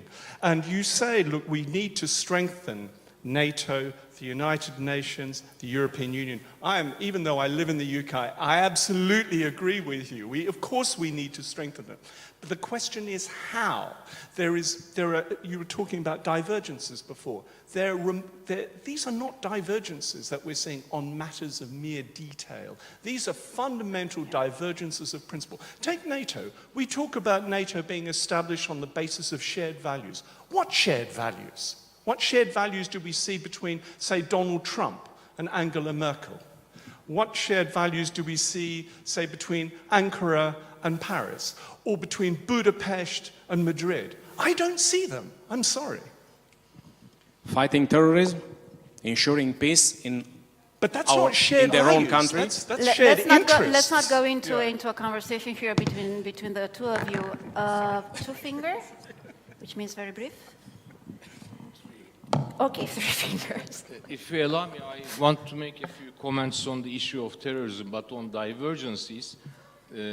First we have to agree on details. We have to agree what we are talking about. And then, upon that base, we have to renew or modernize the mechanisms. But my conclusion would be, which I'll say now, that every problem, which is a problem of somebody, sooner or later, one way or another, becomes everybody else's problem. Take terrorism, take illegal immigration. So nobody can say, well, I'm far away from the problem, it won't come to me. No, it will emerge on your doorstep. Now, on terrorism, unfortunately, in Syria, there was a power vacuum after March 2011, and I very well know, I was the ambassador in Syria then, how ISIS, as you call it, as I call it Daesh, because ISIS implies Islam and they don't represent Islam, how Daesh emerged. I know very well who really, we all know very well, not I, but who released them from the prison, who armed them, who did what, and so on. Now these people, Daesh, they bombed Turkey, they conducted terror activities in Turkey, in Istanbul, in Ankara, in Diyarbakir, and other places, and we did not receive anything apart from official condolences. But when these people started to bomb Paris and Brussels, then the issue became a problem for all of us. Now, if we are going to build mechanisms, we should build mechanisms not based on a double-fisted approach. So terrorism is terrorism, one. Secondly, Daesh is not the only terror organization in the region. PKK is a terror organization. And YPG, which is an extension of PKK, PYD, YPG, is a terror organization. Now, did they fight Daesh? Yes, they did. Yes, they did. Why? Because they wanted to carve up Syria, and who was present there? Daesh. Well, were they the only ones who fought with Daesh? No. Turkey is the only country which fought against Daesh on the ground. And with Operation Euphrates Shield, we cleared 2,000 square kilometers of territory in northern Syria from Daesh. I mean, that's a fact. Sorry, I want to say the following. Now, because PKK, I'm calling them PKK because that's what they are. Just because PKK fought with Daesh because of their own interests does not make them a good organization. Otherwise, Al-Qaeda would also be a good organization because they fought against Daesh also. You know, Al-Qaeda fought Daesh. So why is Al-Qaeda not a good organization? Can we say it is? No. It's a terror organization. Now, one last thing I want to say, I'm very sorry. The foreign fighters, they are still in Syria. There are, I don't know, everybody has different numbers, but they say there are about 7,000 fighters plus tens of thousands of families of Daesh. Now, 40% of them, or 35% of them, are from Europe. They are European citizens, EU citizens. Why don't they take them back? I mean, they are their citizens. When a Frenchman, for example, is arrested on stealing something in Turkey and he's in the prison, they ask for him So let me get the gist of what you're saying and then turn it to the audience, because you're still talking about lack of shared values, lack of shared interests, and different perceptions of threats. You did have a two-finger? I beg to differ, Mr. Ambassador. I won't enter in details. I won't enter this way because it will take us 1 hour. But I'd like to refer to two issues. One, in the general framework, the threat of dissolution in a way, or chaos in the internet and the social media. There is a huge threat in it, the deep internet. Our institute is working with Google, Facebook, Twitter, and YouTube in trying to control, at least partially, and we saw in Germany, the last attack in Germany by the extreme right, by the way, which is also very, very active on the internet. He put a document already a week ago, and then he appeared 25 minutes on internet and nobody stopped him. Although there was already the example of New Zealand, where there he attacked a mosque for half an hour. The second is the issue of shifting alliances. What we see, by the way, inside Iraq and Syria and in Yemen, and between the local and the global powers, kind of wave of shifting alliances. For 5 years, I had all the presentations shifting alliances, every 6 months. The fact that Turkey now is buying the S-400 and trying to buy Chinese weapons is not so simple. We know that there is sensitive technology. That's why the United States decided not to sell the F-35 to Turkey. It's complicated. But the shifting alliances means destabilization. Nobody can trust, not the United States, and I think not Russia, and not Turkey, and not NATO, because everybody is trying on the hour, on the moment that there is a problem to change the alliance. So we see Putin today in Saudi Arabia and the Emirates, trying to negotiate with the Iranians. So shifting alliance and general lack of trust. Questions from the audience, please, and please help me with the microphones. General? The microphone is right there. Okay, thank you. We are witnessing here, it seems to me, a kind of competitive narratives. Mr. Law talked about the disruption of the liberal order and the construction of the new one.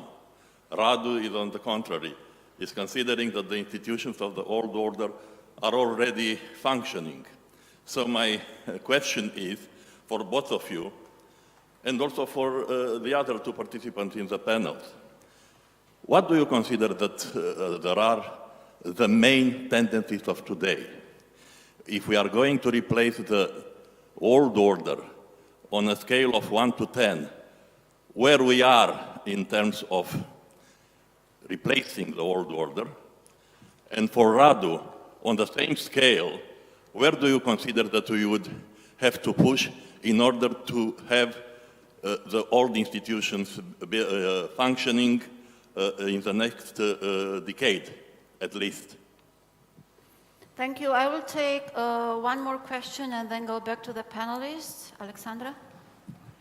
It looks to me like we do have security vacuums and we see no Europeans or not very visible. So where are the Europeans in this shifting world order?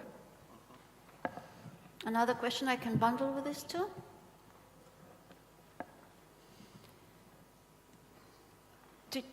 The microphone is right there.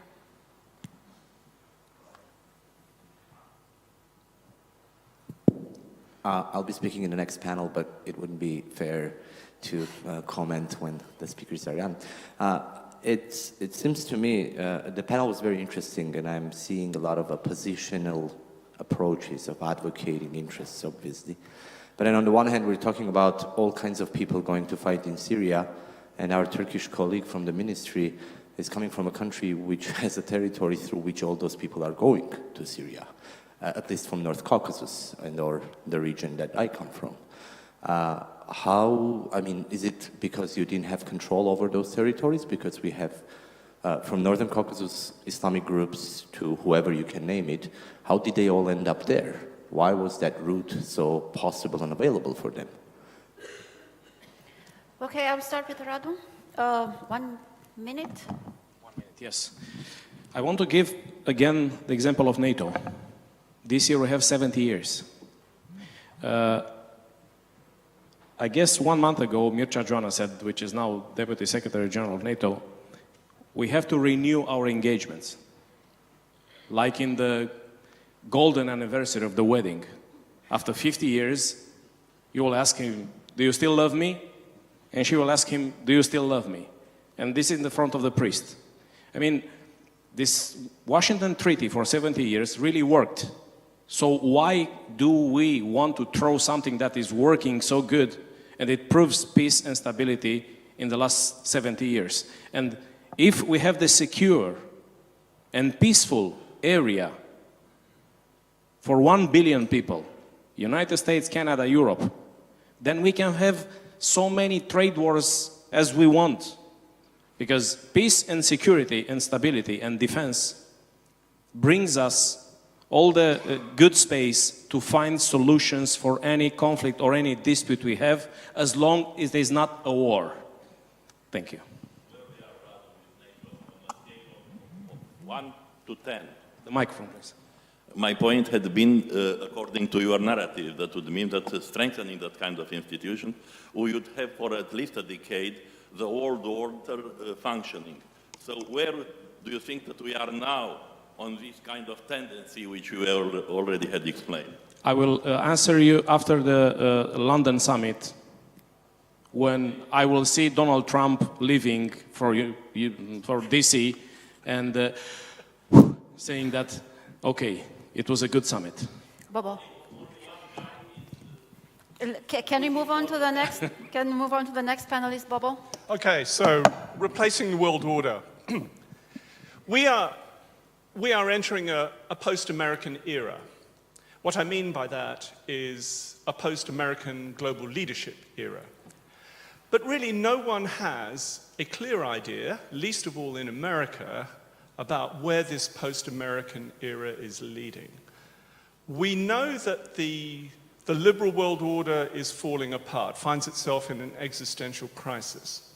But there is no replacement world order in waiting, mainly perhaps because the Chinese themselves are the last people who want to try and institute a world order. Not because they're nice people, but because they don't want the burden of responsibility. They know everyone is going to hate their guts. So that's the last thing they want to do. They don't need the aggravation.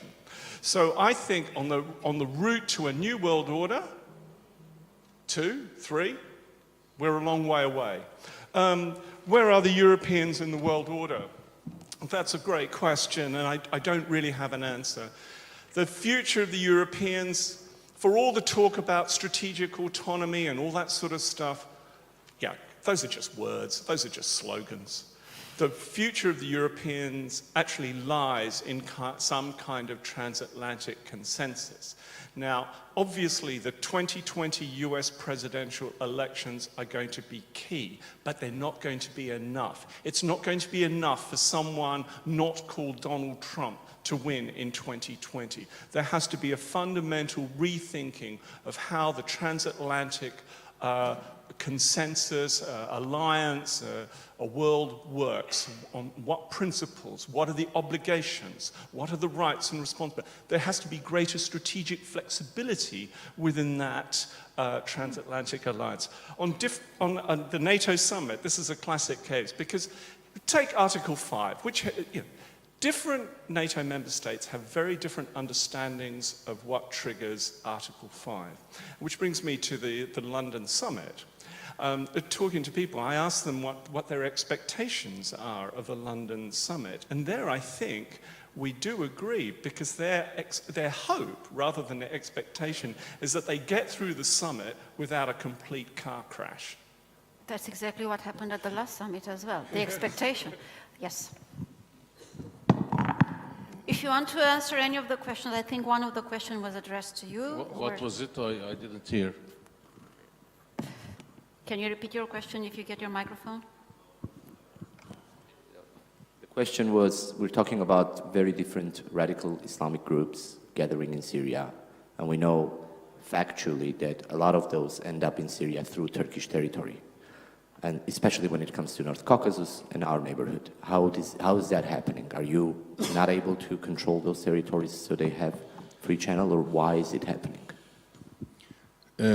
Well, as you know, Turkey, let us first remember facts. One, Turkey has a 911 kilometer of border with Syria.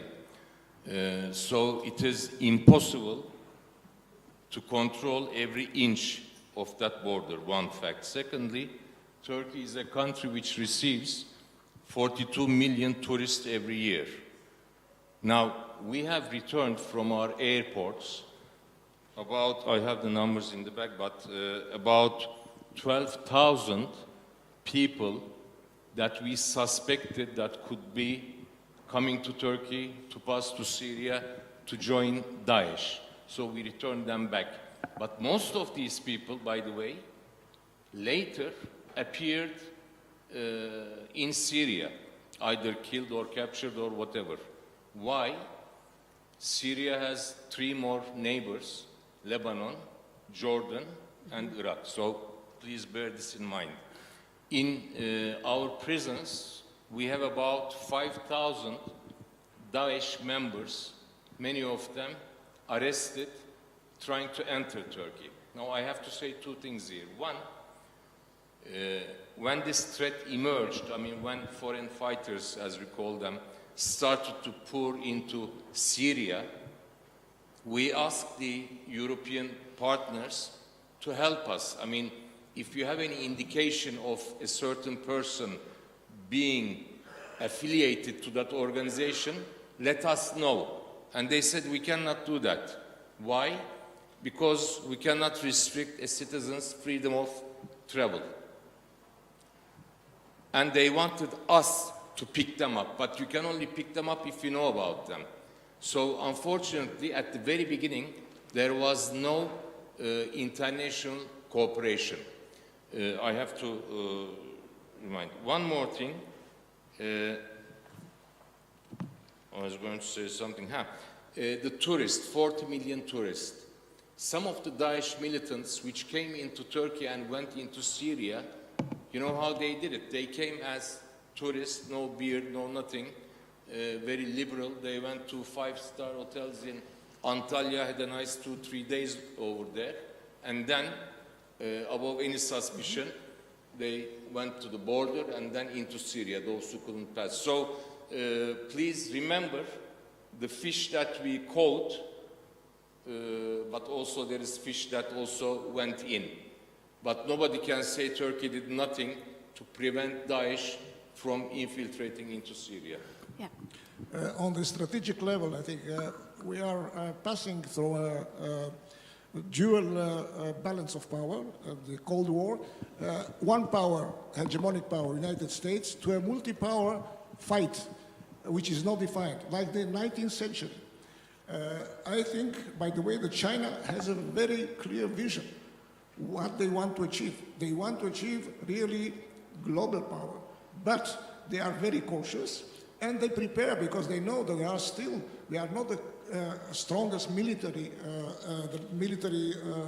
force.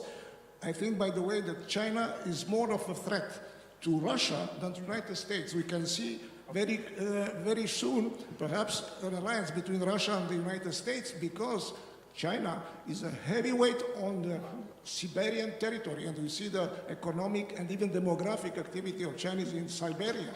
So this lack of balance of power clearly will bring, in my opinion, quite a long period of instability. And nobody knows, because at least on the American side, they don't know what they want. Trump really does not want exactly what he wants, and he has an administration. I know that 80–90% of the administration, what Mr. President Erdogan calls the deep state, is opposed to what President Trump is doing. So we have to see what happens with the elections in the United States, what happens, by the way, with the Russians in the Middle East, which are advancing quite quickly, and with the Chinese, by the way, the only ones, in my opinion, that can reconstruct Syria. I do want to bring this panel to an end because I have to move directly into the next panel, and some of the issues I'm pretty sure will be caught upon. But I think we had a pretty good sample of the divergences which exist within the alliance, outside of the alliance. There seems to be only one point of interest, of common interest, which is China. Everybody agrees that China is a big threat, except for Bobo, who wants to say something on this, and yes. You have the final word. Okay, thank you very much. I do feel that in the West, there is this sort of mystification of Chinese wisdom and far-sightedness and all that sort of thing. The Chinese are as nakedly opportunistic as Western politicians, if not more so. So please let us demystify the Chinese and say, oh my word, they're so wise, you know, thousands of years civilization. This is frankly mumbo-jumbo. Now,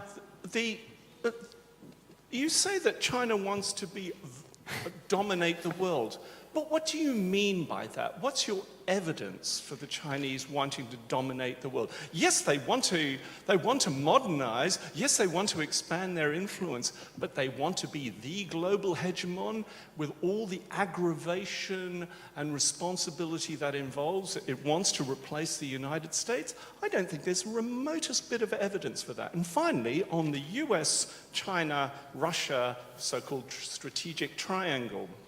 You know, it is funny because the Chinese some Chinese are worried that somehow Donald Trump will seduce Vladimir Putin into bringing Russia onto the American side. But this is nonsense, I'm afraid. Because what Putin sees in Donald Trump, he sees someone that we actually recognize as utterly unreliable. So he knows he's not going to, he likes Trump's disruptive effect on the transatlantic alliance, but he doesn't trust Donald Trump as far as he could kick him. And plus, the Russians also know that the American political defense establishment are very, very firmly set against the Kremlin. So in other words, you've got an establishment that hates you as Russia, at least that's their perception, and you have a president who's utterly unreliable. Why on earth would they switch from the Chinese, who for all their faults have shown, you know, that they're reasonably trustworthy strategic partners, to jumping into the complete unknown with a bunch of people who hate you and a president who you can't trust? I don't see the On logic. this mumbo-jumbo and nonsense note, I will end this panel because we need to move on to the next one. Please join me in thanking the panelists and their passion.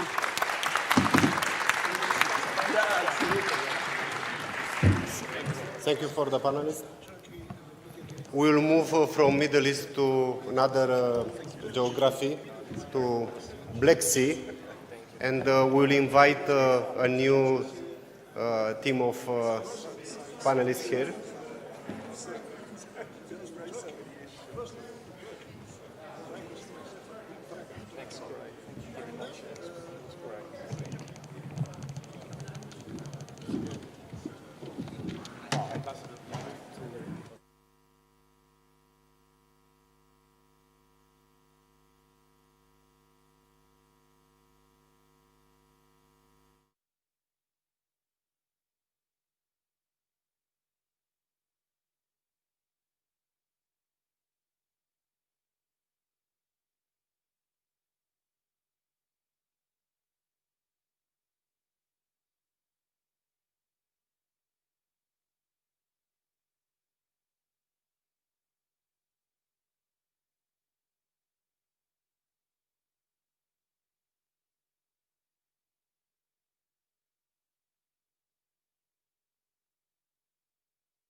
Okay, hello. Can everyone hear me? I think we'd better get going because we're the last panel of the day and we're already running late. And we've got exactly an hour, so I won't take too long to introduce this panel, which actually, although it's about the greater Black Sea area, Caspian, Black Sea and Mediterranean, it does, as Alina hinted, it does kind of flow, I think, really from the last panel, and we can continue it a bit about on some of the same topics of the last panel. Perhaps one of the things that we can talk about is that is how the world, or how the world looks today from small countries, and obviously Ukraine is not a small country, but it's also a country at war. And I have to say that I think that what we haven't discussed really very much in this in this edition of the Bucharest Forum is some of the events of the last week, especially which flow from Syria. I mean, it's been talked about a little bit, but I think one of the most the videos that I've seen, like everybody else in the last week, of I think of American military hardware passing on the road, Syrian or Russian hardware going the other way, and Russian journalists in bases that the Americans had retreated from in the last week. I think that those are things which we're going to, I imagine, are going to have quite a bit of influence in the world, and especially for small states and for countries that are looking to the US and to the West for protection and for leadership. Let's start with Alexander Iskandarian, you're director of the Caucasus Institute. Armenia has, over the past few years, changed tack. I mean, you were moving wholeheartedly towards the EU, towards Europe, then you kind of changed tack towards Russia. You know, now where are you, and how does it look from Yerevan today? Thank you. It's not even just about Armenia, I would say.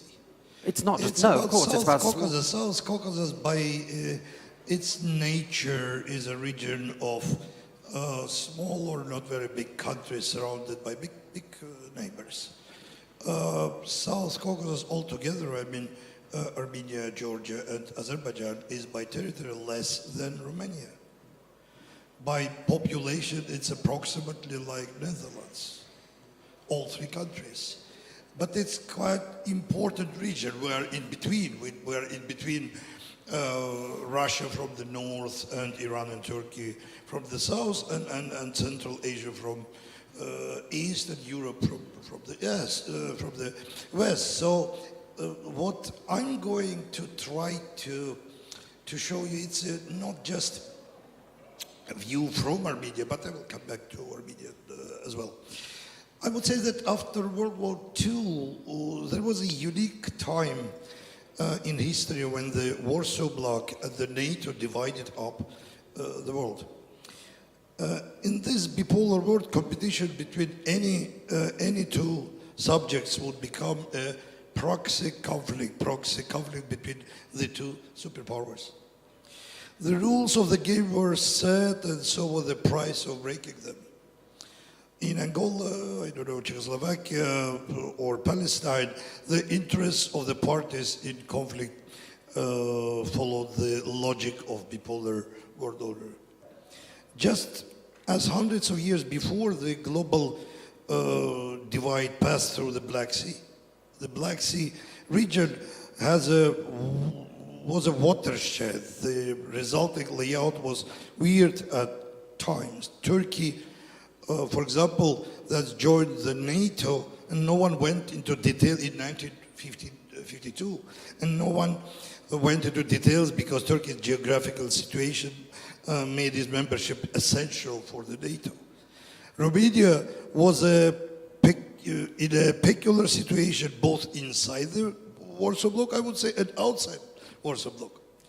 The Moldovan Soviet Socialist Republic was established as Stalin's way of telling Romania that alternative forms of statehood, I would say, were also possible. The Black Sea region was an important stretch of the global divide, as can be seen from many facts, including nuclear weapons in the territory of Ukraine, Ukrainian Soviet Socialist Republic, and the US air base in Incirlik, Turkey. It's been 30 years since the USSR disintegrated. However, despite native hopes, the Black Sea did not automatically become a region for cooperation and interaction. True, the threat of global nuclear war does not appear realistic anymore. Russia is not USSR and certainly not the Warsaw Pact. Borders are open, people travel all across the region.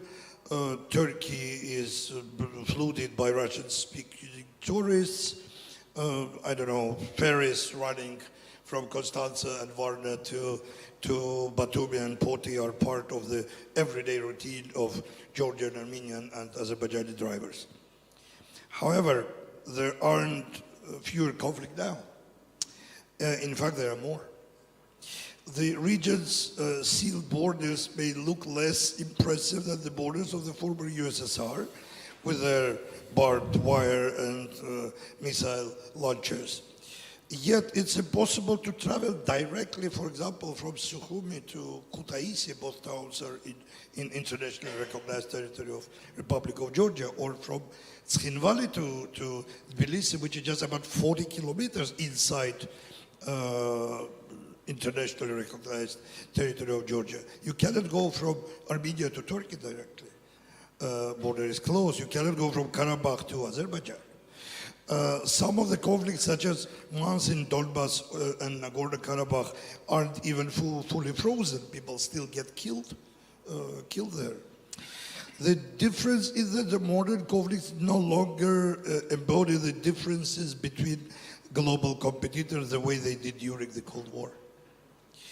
I would say that new conflict depend more on the local context. In the case of, for example, Eastern Ukraine, I think it is more or less clear which party in conflict is a proxy for which global power. But for example, in the case of Nagorno-Karabakh, it's not. There is no clear, universal, simple order, and I doubt that will be one, certainly not for the coming years, maybe even decades. Also, it's certain that no external power can bring peace and order to our region, Black Sea region, I mean, not just Caucasus. The regional players themselves will need to find opportunities to normalize relations. It might seem impossible in some of the conflicts. However, all conflicts have a beginning and the end when they are transformed or settled. Solutions will be needed for each conflict in particular and for the region in general. It won't be easy. For example, my country, Armenia, you asked about that. My country is sandwiched between Iran and Georgia, two countries involved in complicated relationships with great powers. Iran with United States, Georgia with Russia. Armenia, from where it stands, needs to reckon with all these players, Georgia, Iran, Russia, and the West, the United States.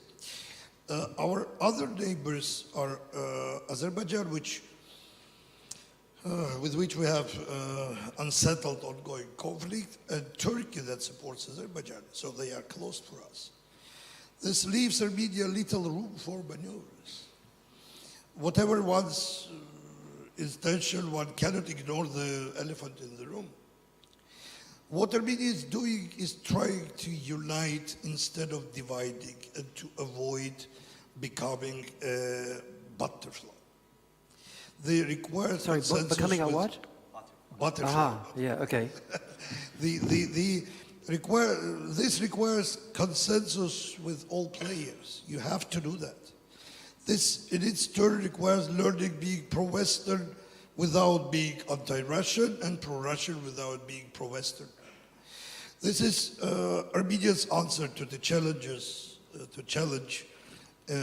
of living in divided regions. So far, is the best, and I would say only possible answer we can give to your question. In other words, so there's not much, well, I mean, there's not much you can do, really. I mean, you're trapped in your situation, you're trapped geographically, and you just have to make the best of a bad job, in other words. So. I mean, so. as simple as that. I mean, I think so. The real choice, it's not because we are smarter than others or, I don't know, better than others. You just live in the region you live. We are not, as one of the previous speakers said, we're not in Luxembourg, we're not between Belgium and You're not, but actually this is a good point to pass to Arsen Khatarian, former advisor on foreign relations to the Prime Minister of Armenia. You do have to live in your region. However, as we were talking about last night, you are the only country, if I understand correctly, to have sent troops under the Russian umbrella to Syria. So you do have, well, I don't know if that's freedom of movement. You have your own interests, Armenian interests, in diaspora interests in Syria, keeping the Russians happy as well. But as I say, you do have some kind of limited room for maneuver. Perhaps there should have been on the map that we saw there, that there should have been a very small little Armenian flag. That we saw of Syria before. It's a little on Aleppo. But I mean, I don't think people are, I mean, I certainly wasn't really aware that Armenian soldiers are in Syria. I think this is, an interesting topic. So what does this say for Armenian foreign policy? Let us clarify first. It's not soldiers, it's military doctors and deminers. Two different things. Yeah, very important to note. They're still soldiers. They're not fighting, okay. You want to call something, okay. I'm saying okay. what it is. Right. The contingency is small, and we do have two very specific points that we make with this. One is moral, and one is political. Right. We have legitimate stakes in Syria. On the one hand, because we have quite a large Armenian community that has been suffering there, and this community, by and large, appeared there 100 years ago because another aggressive move of Turkey that is now invading Syria again. On the other hand, that's the moral part. There is the moral part of us saying thanks to the Syrian people who have helped and hosted us back in the day 100 years ago with our doctors trying to help people. This is very important to mention. So let's not make it a military presence. If you want to put a flag there, you can, but add a little doctor's sign there too. Okay. On the second note, yes, we do have presence in different areas. Armenia is continuing its partnership with NATO. We were at the summit in Brussels last year. We are with the Partnership for Peace. We're in Afghanistan. We are partially in Iraq. We continue being within the Lebanese peacekeeping forces. So to the degree possible, we're trying to diversify our, of course, institutional and other involvement to security alliances. But by large, the big security alliance that we're a member of is CSTO. Russia-led CSTO, which had a Secretary General who we basically fired last year. He was Armenian. He was there, and he's going through a criminal case in Armenia because of our revolution, which I believe is impacting that organization itself. There is a lot of interesting things happening after what happened in 2018 in Armenia, the Velvet Revolution that we had, and I believe that these are very, very important and noteworthy processes that are actually having an impact on the larger region, and that is former Soviet space. What are the most important ones? What are the most important things that will play out as a result of the revolution? The non-violence nature of it, on the first hand, and the fact that this is possible. I was telling that I'm coming from Prague, from Forum 2000, where we were talking about 30 years of the Velvet Revolution in Czechoslovakia. What we're saying is there are a lot of democracy spoilers in the neighborhood that are actually quite concerned about Armenia's success. Because if we're successful, that means it can happen to them as well. It's in the immediate neighborhood of South Caucasus and the larger former Soviet space. Look at the changes in Kazakhstan. Look at other models of changes that I believe, in a way, may be a preventive measure not to have the same destiny as we're witnessing in Armenia. On the other hand, we're talking about larger Black Sea, and or cooperation in different areas. You posed the question about Armenia's aspiration with the European Union, etc. I mean, we have to clarify this very, very vividly. Until 2013, that's clear, Armenia was negotiating DCFTA, an association agreement with the European Union, together with Georgia, Moldova, and Ukraine. The U-turn that Armenia made was obviously a shock for everyone, including for myself as a part of a civil society back then, who was opposed about the decision that was made with the previous regime. However, one thing that needs to be clarified, Armenians started negotiating with the European Union, specifically the economic part of it, the customs part of it, because we were originally not invited to the club. The Eurasian Union Club was not inviting Armenia. And the argument for that was because we didn't have a border with Russia or Kazakhstan or Belarus. Then, when we started negotiating with the European Union and got to the point when we were about to sign, they made a deal within the founding states and suggested that Armenia can join the Eurasian Economic Union. So Armenia chose to make that move. Then, of course, EU and Brussels was pissed, many others were for good reason.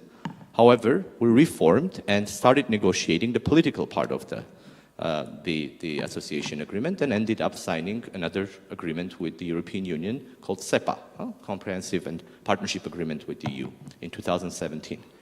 One thing that I want to note here, and many have been criticizing Armenia for making these moves, a lot of the large and small players in the neighborhood have been benefiting from this. 3 years ago, when the Russian aircraft was shot down and Russia pushed sanctions against Turkey, Turkish tomatoes were entering Armenia, were being re-exported to Russia. 2014, Armenia exported 7 times more tomatoes than the year before. Similarly, our Georgian colleagues have been using Armenia's space to actually bring in goods and re-export it to Russia, using this channel to actually benefit. Business always finds ways to do it. I'm not talking about state level, I'm talking about businesses here. So when we talk about generally criticizing this or that move or this or that type of integration, and at the same time benefiting from our territory, and to be frank here, of course, Armenia is still enjoying the GSP Plus with the European Union, which is quite a large number of goods that we're exporting without customs. But Georgia, which has the association and the DCFTA, the free trade agreement, has a lot of the goods that it doesn't really produce enough. So colleagues in Turkey come in, produce goods in Georgia, and under Made in Georgia exported to Europe. These are things that we need to talk about. Everybody is trying to benefit from the situation where we are when it comes to trade, when it comes to business. I don't want to go too long, and I'm sure the crowd is tired. Yeah. I want to thank everyone for staying this long. I just will make a couple of points, especially when it comes to the Black Sea. I believe that one of the areas that is not being valued enough and or discussed enough is environment. I believe that the Black Sea, the contamination of the Black Sea has been a huge problem, has been going on for the decades now. And I think there is a lot of value that we can actually bring into the table if we start discussing some kind of joint work on the Black Sea contamination, the 11 countries and the unrecognized entities. Same Abkhazia, same others, which are, or Crimea for that matter, could come around the table because this is a common challenge. This is a challenge and a problem that we all need to solve anyways. And that could be an interesting ground that could bring people together rather than divide, the way that we have been going on for now, until now. I think this is something that bears and carries a lot of value that we are not giving enough space and territory. We, in Armenia, have been trying to host different types of dialogues around the Black Sea environmental issues, inviting our Georgian, Abkhaz, Ukrainian, Russian, and other friends and colleagues, and creating a common space where people can talk. So let's try to dialogue based on the challenges that the Black Sea poses to the countries, find ways to do stuff together and cooperate, besides the dividing, the fighting, the continuous, I would say, escalating problems on the Black Sea and the larger Black Sea area. Thank you. Great. Okay. Well, thank you very much. Actually, that's a sort of good moment to move to you, Vasil. Vasil I'm going to pronounce this wrong. Sikharulidze. Is that okay? Thank Chairman of the Atlantic Council of Georgia. Is it concentrating on things that can be agreed upon rather than talking about things that can't be agreed upon. And you know, your country is still kind of much more Western oriented than Armenia. Did you panic when you see Mr. Trump on video on Twitter and problems within the EU? Do you think that there's kind of like we've got to look after ourselves, and if that means talking to the Russians and maybe compromising, doing things we don't want to do, perhaps we've got to do that? I mean, how does it look from where you are? Well, yeah, let's start from a U.S. role, if I'm interpreting your question in the right way. So an important thing is that, as you mentioned, that Georgia's, about 70% of Georgian population, according to the last polls, are supporting Georgia's NATO integration, which is more than support for all political parties combined. And then this is one of the main strengths, in my opinion, of the pro-Western vector in Georgia. As of U.S. role, I mean, it's very difficult to overestimate the role U.S. played in the region, and then especially in the transformation of Georgia, in the Georgian transformation on the most reforms. That have been conducted in Georgia with regard of the modernization, and then the defense institution building, and then good governance, democratization, and all these things. We have to admit that the last president with that believed in a modern understanding, in American exceptionalism, in the modern understanding of this world, which I mean, what I mean by that is that defining U.S. national interests beyond immediate economic and political needs was George W. Bush. Since then, I mean, this was the slight change in their in U.S. policy with regard of our region, and then especially U.S. support for the NATO further integration or NATO enlargement. Yes, there are certainly issues that makes us nervous, especially the 10-year delay on the NATO integration. It has been kind of frozen, but and then of course it plays well, not really good role for Georgia, but also it sends kind of wrong signal that NATO has been well. It depends how different countries interpret different signals. And in 2008, after Bucharest summit, and when the decision was taken that Ukraine and Georgia will become NATO members, which is more than membership action plan, but there was no agreement on the membership action plan. This was interpreted by Putin as a disunity among allies, and then it was also interpreted by Putin as a signal to move ahead and then start the open military operation. But despite of this, I mean, I'm not seeing it as a beginning of the Russian intervention in Georgia. We had other components of the hybrid war on place, starting from 2006, such as a cut off the natural gas supply, cut off the trade, embargo on Georgian production to the Russian market, and the penetration of the Russian special services into the Georgian institutions, all this, but with the good policies. Of course, this hybrid war is hard to fight, but it requires holistic approach, holistic strategy to counter it. But it continues with the occupation of Georgian territories, with annexation of Crimea, with the ongoing war in Donbas region. Russia, it's not the only components of the hybrid war that Russia is fighting against its neighbors. There are also other components, such as the issues related with trade, with corruption, with the penetration of the special services into the institutions, and then of course the propaganda that is aimed to undermine trust in democracy, in freedom, and in the democratic institutions and the process. And then in certain, we can say with a certainty that they were partially successful, because again, to fight this hybrid war, there is the need for the holistic strategy. The strategy we see currently is kind of it looks like as an ancient palimpsest recovered by archaeologists, where we can see the script here and the script there, and then there are also the white spots.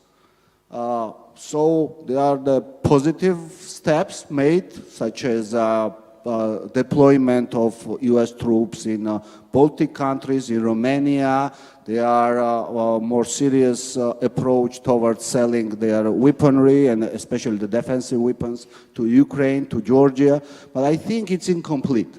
Then I think there is the serious need for other components of the strategy to support democratization, good governance, support reforms, support and create incentives for internal reforms. Of course, I do not believe in imposing democracy, but I do believe in supporting democratic transformations.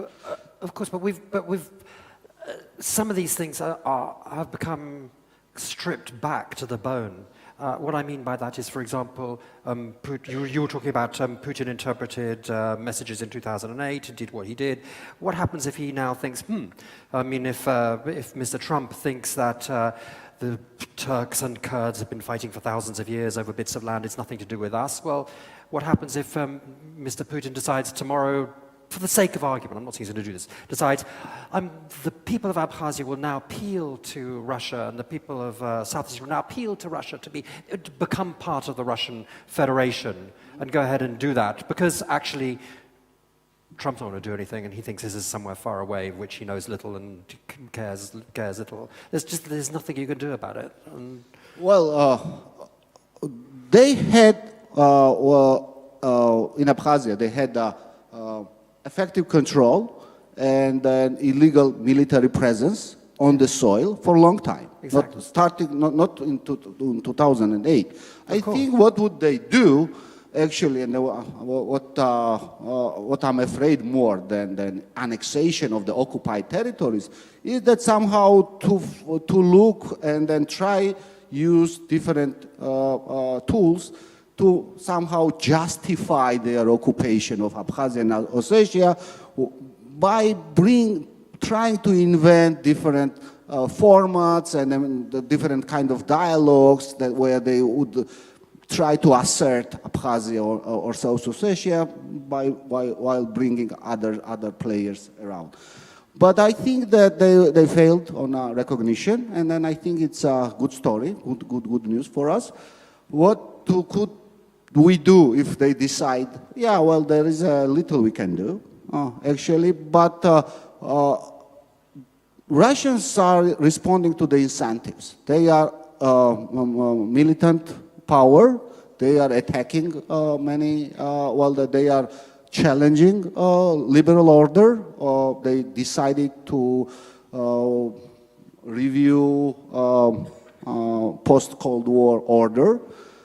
But they also respond to the incentives, and they do respond to the challenges. And I think that the best way to contain Russia nowadays is that to rise political costs of what they are doing in Georgia, in Ukraine, in other countries as well, because this hybrid war is not limited with Ukraine or Georgia.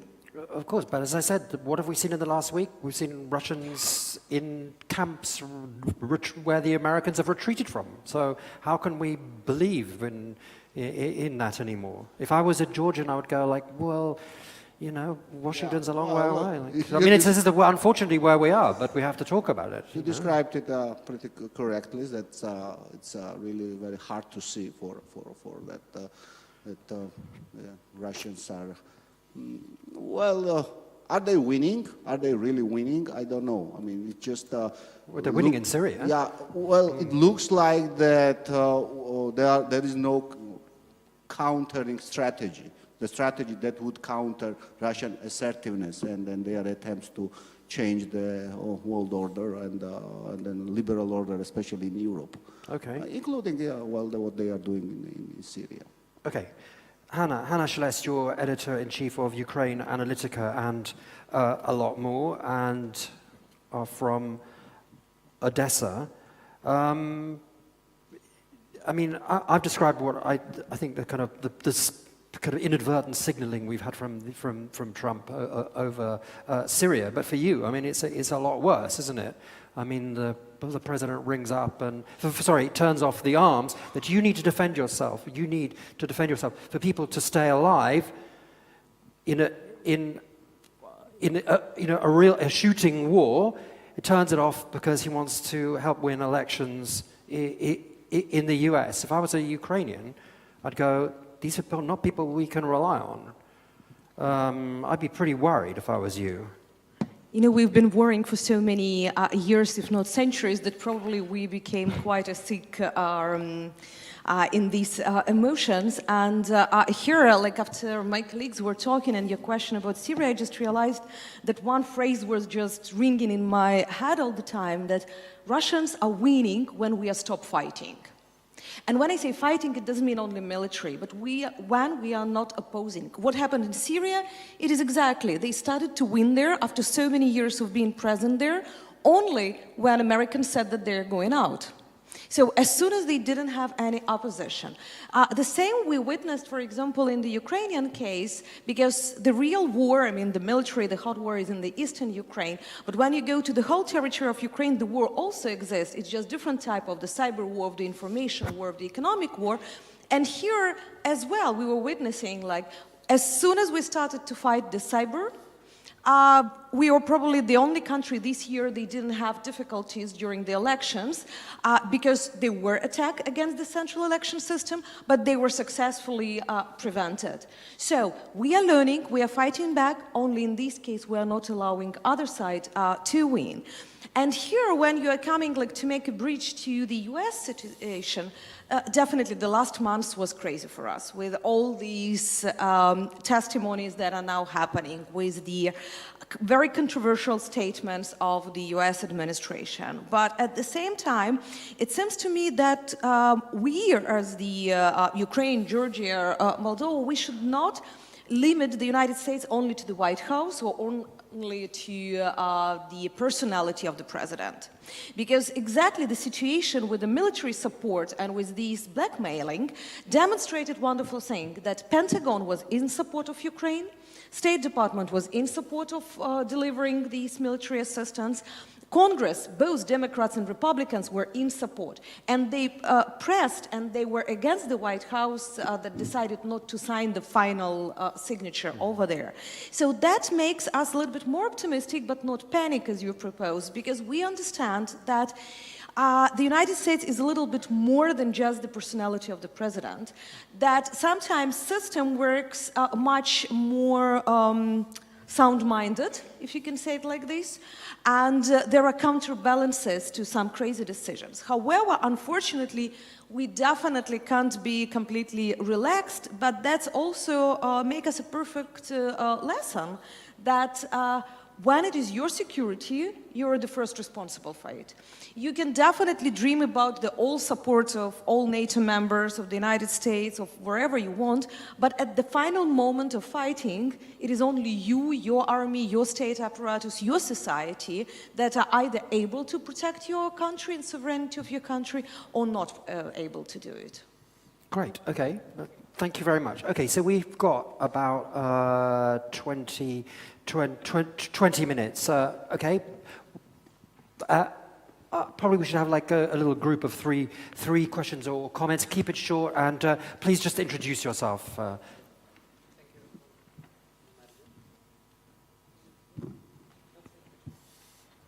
We've got three here. Okay. Okay.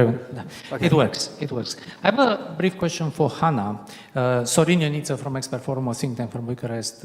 Nice to see you again. We've met several other times. It's about what happened in the last few weeks around Ukraine, but also it concerns Moldova and the region of Transnistria. Let's forget about Trump. It's about Europeans and Russia.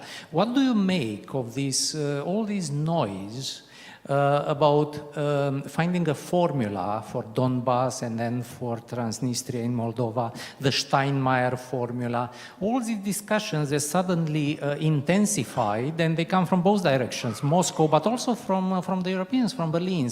So the question is, you are there in the middle of things, we are just observers from outside. Are we too paranoid? Do they really coordinate, Europeans? Are they really up to something? And if yes, what is the order, the sequence? Do they want to push you first, or they are going to push the Moldavian first to create a precedent with Transnistria and then push you with this precedent on Donbass? And finally, where is President Zelensky staying on this? Because, again, from outside, we see these statements in the last weeks. He said something, he sort of retracted. Is there a plan? How do you interpret his position? Great, okay. Of the presidency? Who's next? Come on, somebody else. Okay, please. Yeah, just briefly, go ahead. I would like not to defend, but to explain the position of Russia. At the beginning of the American offensive in Afghanistan after 9/11, Russia has provided military bases and open space to Americans to enter Afghanistan from the north. Without this, they couldn't enter Afghanistan because there was already a problem with the Pakistanis. Second, in 2005, Putin visits President Bush, and is considered to be the best friend of Bush. What happens half a year or 1 year after that? Bush and NATO decide to post the radar that should control the Iranian program and missiles in Czechoslovakia and in Poland. And also decides, I think in Bucharest, the expansion of NATO to Georgia and to Ukraine. This is seen as a betrayal, personal betrayal first of all, but as a strategic threat. Because the Russians, by the way, proposed to the Americans, you want to fight the radar against Iran, we'll give you in Azerbaijan a radar on the border with Iran. And the Americans sent their delegation of generals and said, this is not good for us. And by the way, the Iranians almost bombed this Russian radar in Azerbaijan. Okay. So you see that Russia saw itself as a betrayed nation, great nation, okay? So all of a sudden, NATO and the United States want to encircle Russia. And I think they had, from their point of view, as a potential great power, or ex-great power, they had some right to be behind Okay, this. fine. Well, I don't know, probably Hannah might want to pick up on that as well. I don't know, like somebody else, but I just want to add I would like to have one more question or comment before. Please, okay, gentleman over there.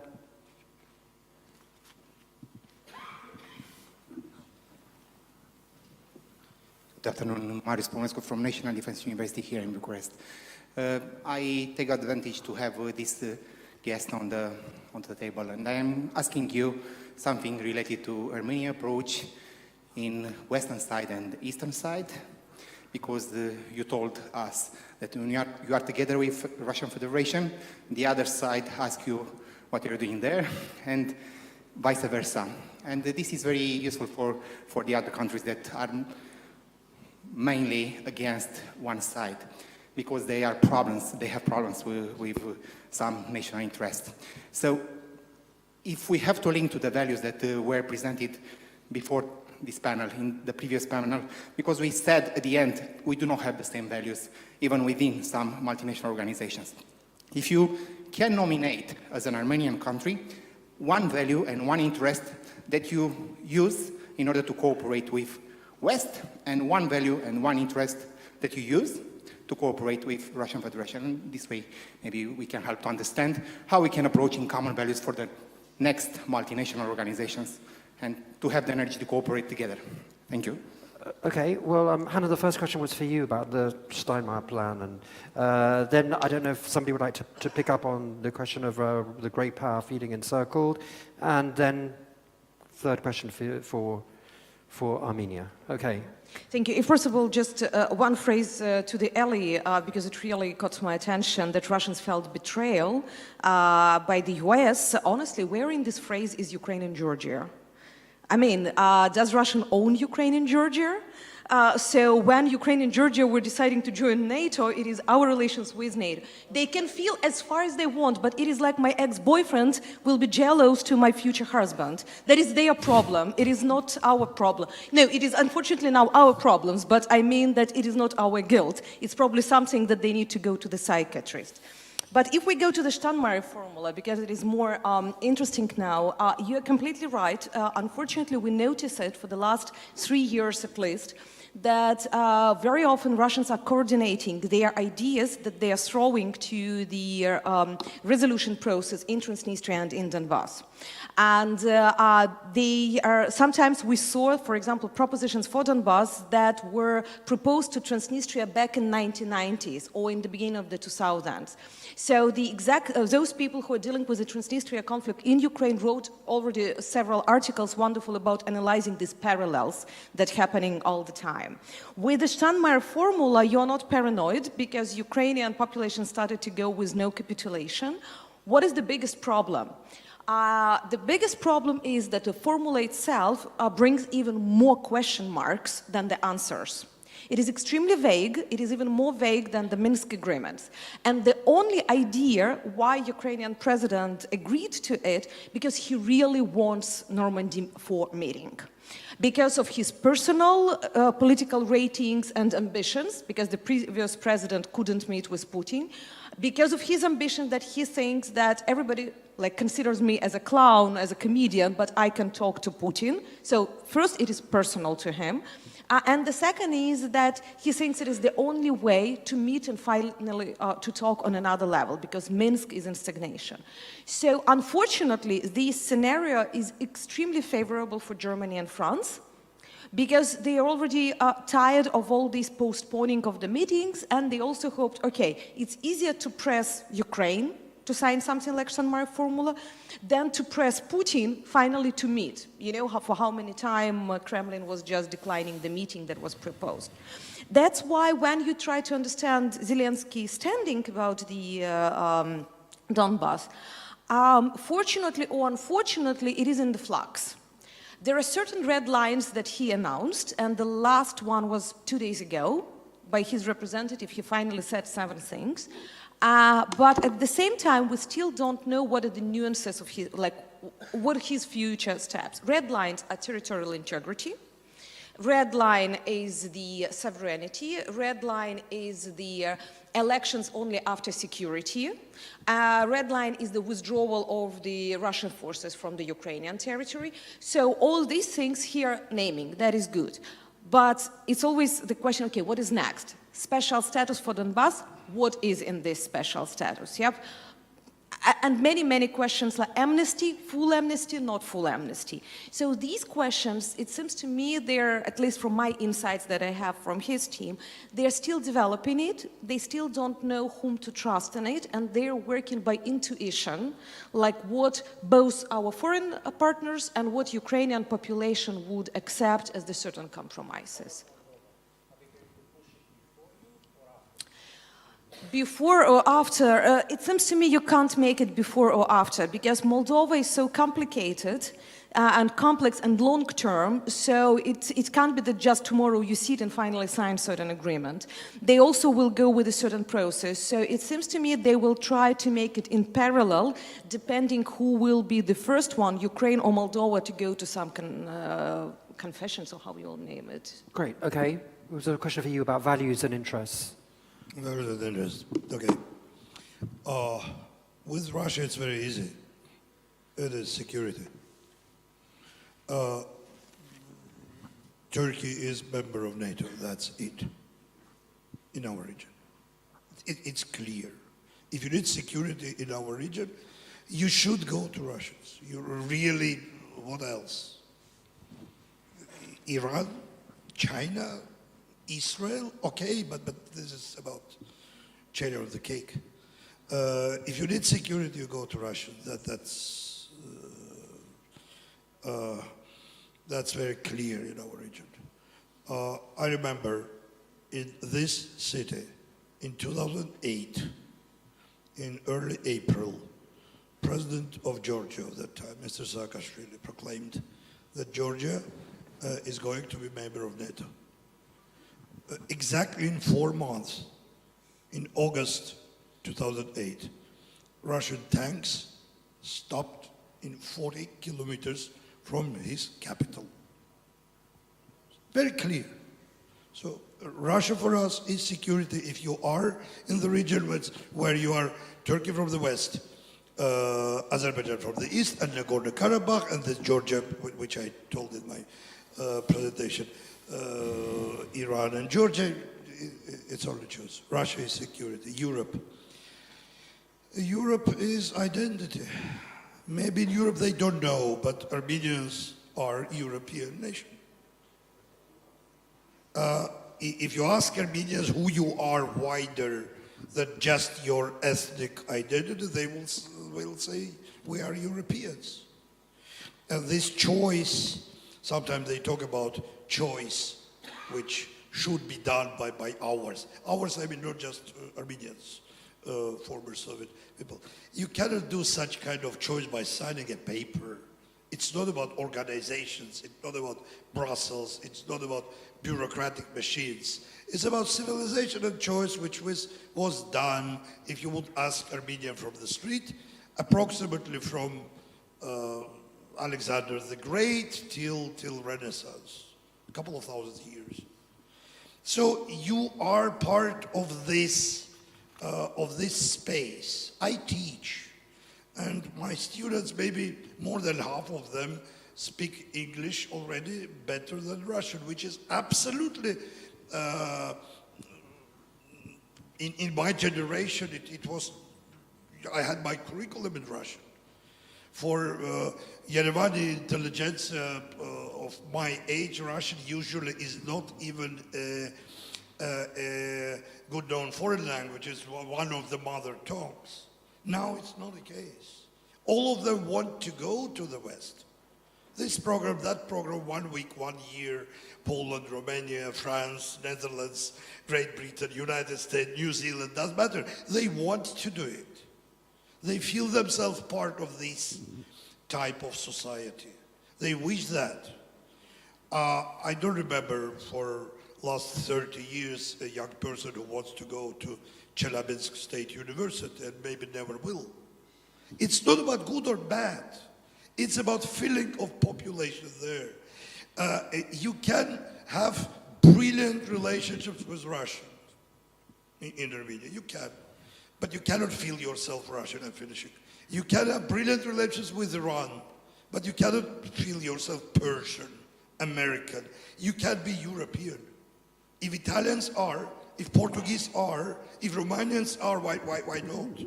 So this is about identity, about culture, about orientation of people, even ordinary people in the street. Because when you open newspaper and you see European something, that means good. Not even printed or, I don't know, produced in Europe. Something good. If they propose you something European, that means that this is good. So this is about identity. Okay. Great. Do you pick up on that briefly? Yeah, I'll be quick. Also, maybe responding. I won't be this long. No, it's perfectly fine. I just want to. I agree with Mr. Iskandarian on security being our interest, but you described that security more like a threat. So we are insecure. No, I mean, who is ready to sell cheaper weapons? It's a very quick question. Mr. Bolton, when he arrived in Yerevan after our revolution, he was suggesting to change possibly and buy cheap weapons from the US. And we were like, give us prices. Let's talk. No one is, in reality, at the moment at least. When it comes to Europe, it is identity, I agree, but it's democracy as a fundament. And this revolution, which happened in Armenia, was and is about democracy and our aspirations of living in a democratic country. As a difference, the big difference, at least with the others, is that we don't want to choose sides by becoming a democratic country. And we are seeing a lot of problems here because we see a lot of double standards. I mean, oh yeah, you're democratic, but you're not anti-Russian enough, so not that much money. That's not fair. I mean, we were talking about democracy with our European, American, and other friends for years. And now we're finally a democracy, huh? I mean, there is ways to go until we have institutions that function, but we have made our choice. We are not going to become a dictatorship. Armenia has, in 2018, has made it very clear to the world, we will not have an Armenbashi. And this needs to be marked, and I expect all the capitals that actually value and appreciate democracy to support our young democracy, to groom our young democracy, and to welcome us with open hands in the larger democratic family. Thank you. Great. Okay. Go ahead. Wait for the microphone. I think we've got time for another three, if there's three more. Hello, I have two short questions. First is about Georgia. We see these evidences of Russian interference in Georgian internal politics. Don't forget to tell us who you are. I'm sorry, I'm Valeriu Pasha, community watchdog MD from Moldova. They try to influence to boost different social pressures, tensions, conflicts, and so on, interfere in politics in different ways. How do you see which is the final goal Russia is trying to achieve in Georgia? And second, very short, do you think Putin will let Armenia to not have an Armenbashi? Okay, who else would like to ask a question? I'm bidding for two more questions. Okay, no? Fine. Okay, fine. Okay, so question about Georgia and, fine, go ahead. Oh, well, yeah, go ahead. Go ahead. Okay. All right. What is the final goal of Putin? I don't think that Russia realistically can think that they can have openly pro-Russian government in Georgia. It's impossible. More than, it's around 80% would be totally against it. And then this kind of government, even if it's installed forcefully, would not survive for a long time. So what Russians will try and then are trying to do with these all components of the hybrid war to have, it's not only in Georgia, it's not specific to Georgia, it's specific to everywhere, especially in their neighborhood. They want their neighbors to be corrupt, institutionally weak, run by clans, run by strongmen, and then they think that this is the surest way they can have real influence over them. So, but yeah, well, that has been proved many times, including not only in Georgia, but also in Ukraine. They really want them to be institutionally weak. Second component that I want to respond, that's the part of this Russian mythology about how Putin is being betrayed, or the Russia was betrayed back in Gorbachev's era, as if someone promised them not to expand NATO and then violated that. A dozen of researches have been done on this issue, and then nothing is proved, and then there is no even single piece of paper that says that someone then promised them not to expand NATO. And then I agree completely with Anna. They do not own Georgia and Ukraine. And the Georgia and Ukraine are sovereign countries, and the Georgia's and Ukraine's membership to NATO is a business of Georgia and Ukraine and plus NATO countries. So is NATO really a threat to Russia? I don't think so. Even quite contrary. The Russia's most stable borders are with NATO countries. If you go to Narva, it is very visible. Estonians are protecting border, not Russians are protecting. There is no one is protecting from that side.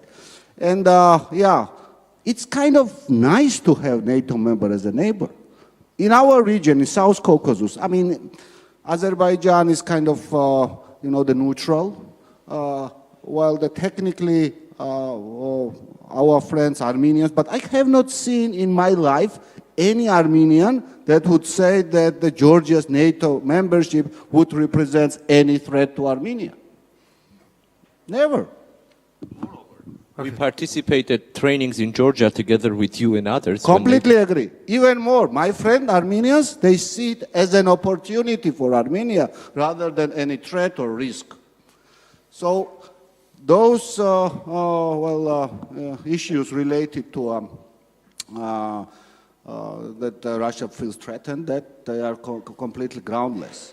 And yeah, of course, democracy is one of the most important components, and then strong institutions are one of the most important components that would take us there. And then that's what we should be focusing on primarily. Just to follow Mr. Tsiharidze, to continue, I'll get to the Bashi issue, but to continue, but by no means am I trying to support anyone here, but just to remind everyone, until 2001 and 2002, Putin and Russia was interested in joining NATO. They were openly talking about this. So let's start, of course, different times. We can talk about this for years, but I mean, when we get to the point when we call each other threat or be feeling threatened, just about 20 years ago, there was that missed opportunity. Now, with regards to, I will follow, like Ukraine and Georgia, Armenia is a sovereign country too. And we have proved it a year and a half ago.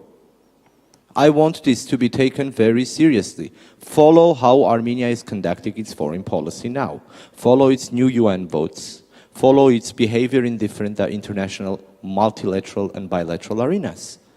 If we want to have another lost story that is out there and don't want to make a success out of it, of course democracy spoilers are going to take advantage of us.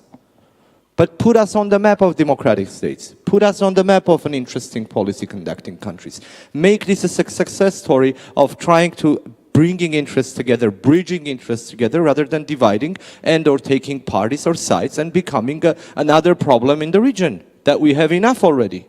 And I think Georgia and Armenia, which I call the Giorgio Armani, can become one of those great models where we have different directions and different things that we do in different places. It sounds cheesy, I know, but it's kind of cool. So, but we are able to continue our bilateral free trade agreement. We are continuing to have different levels and layers of communication and cooperation from defense to security. That's one story we can talk about. That's another. I'll just give one more example and I'll finish it here. I've been living between Georgia and Armenia for the last 5 years, and last year alone I've traveled 48 times. I crossed the border 48 times. I just looked at my stamps. And I can tell you a very clear difference from the passport control of the Georgian side before and after the revolution. I would be received with a lot more respect by my Georgian colleagues. I think there is a lot of excitement in Georgia about what happened in Armenia in sense of the democratic transformation. And I think it's a great opportunity and a chance and a moment for us to actually find ways to cooperate and go deeper together. Thank you.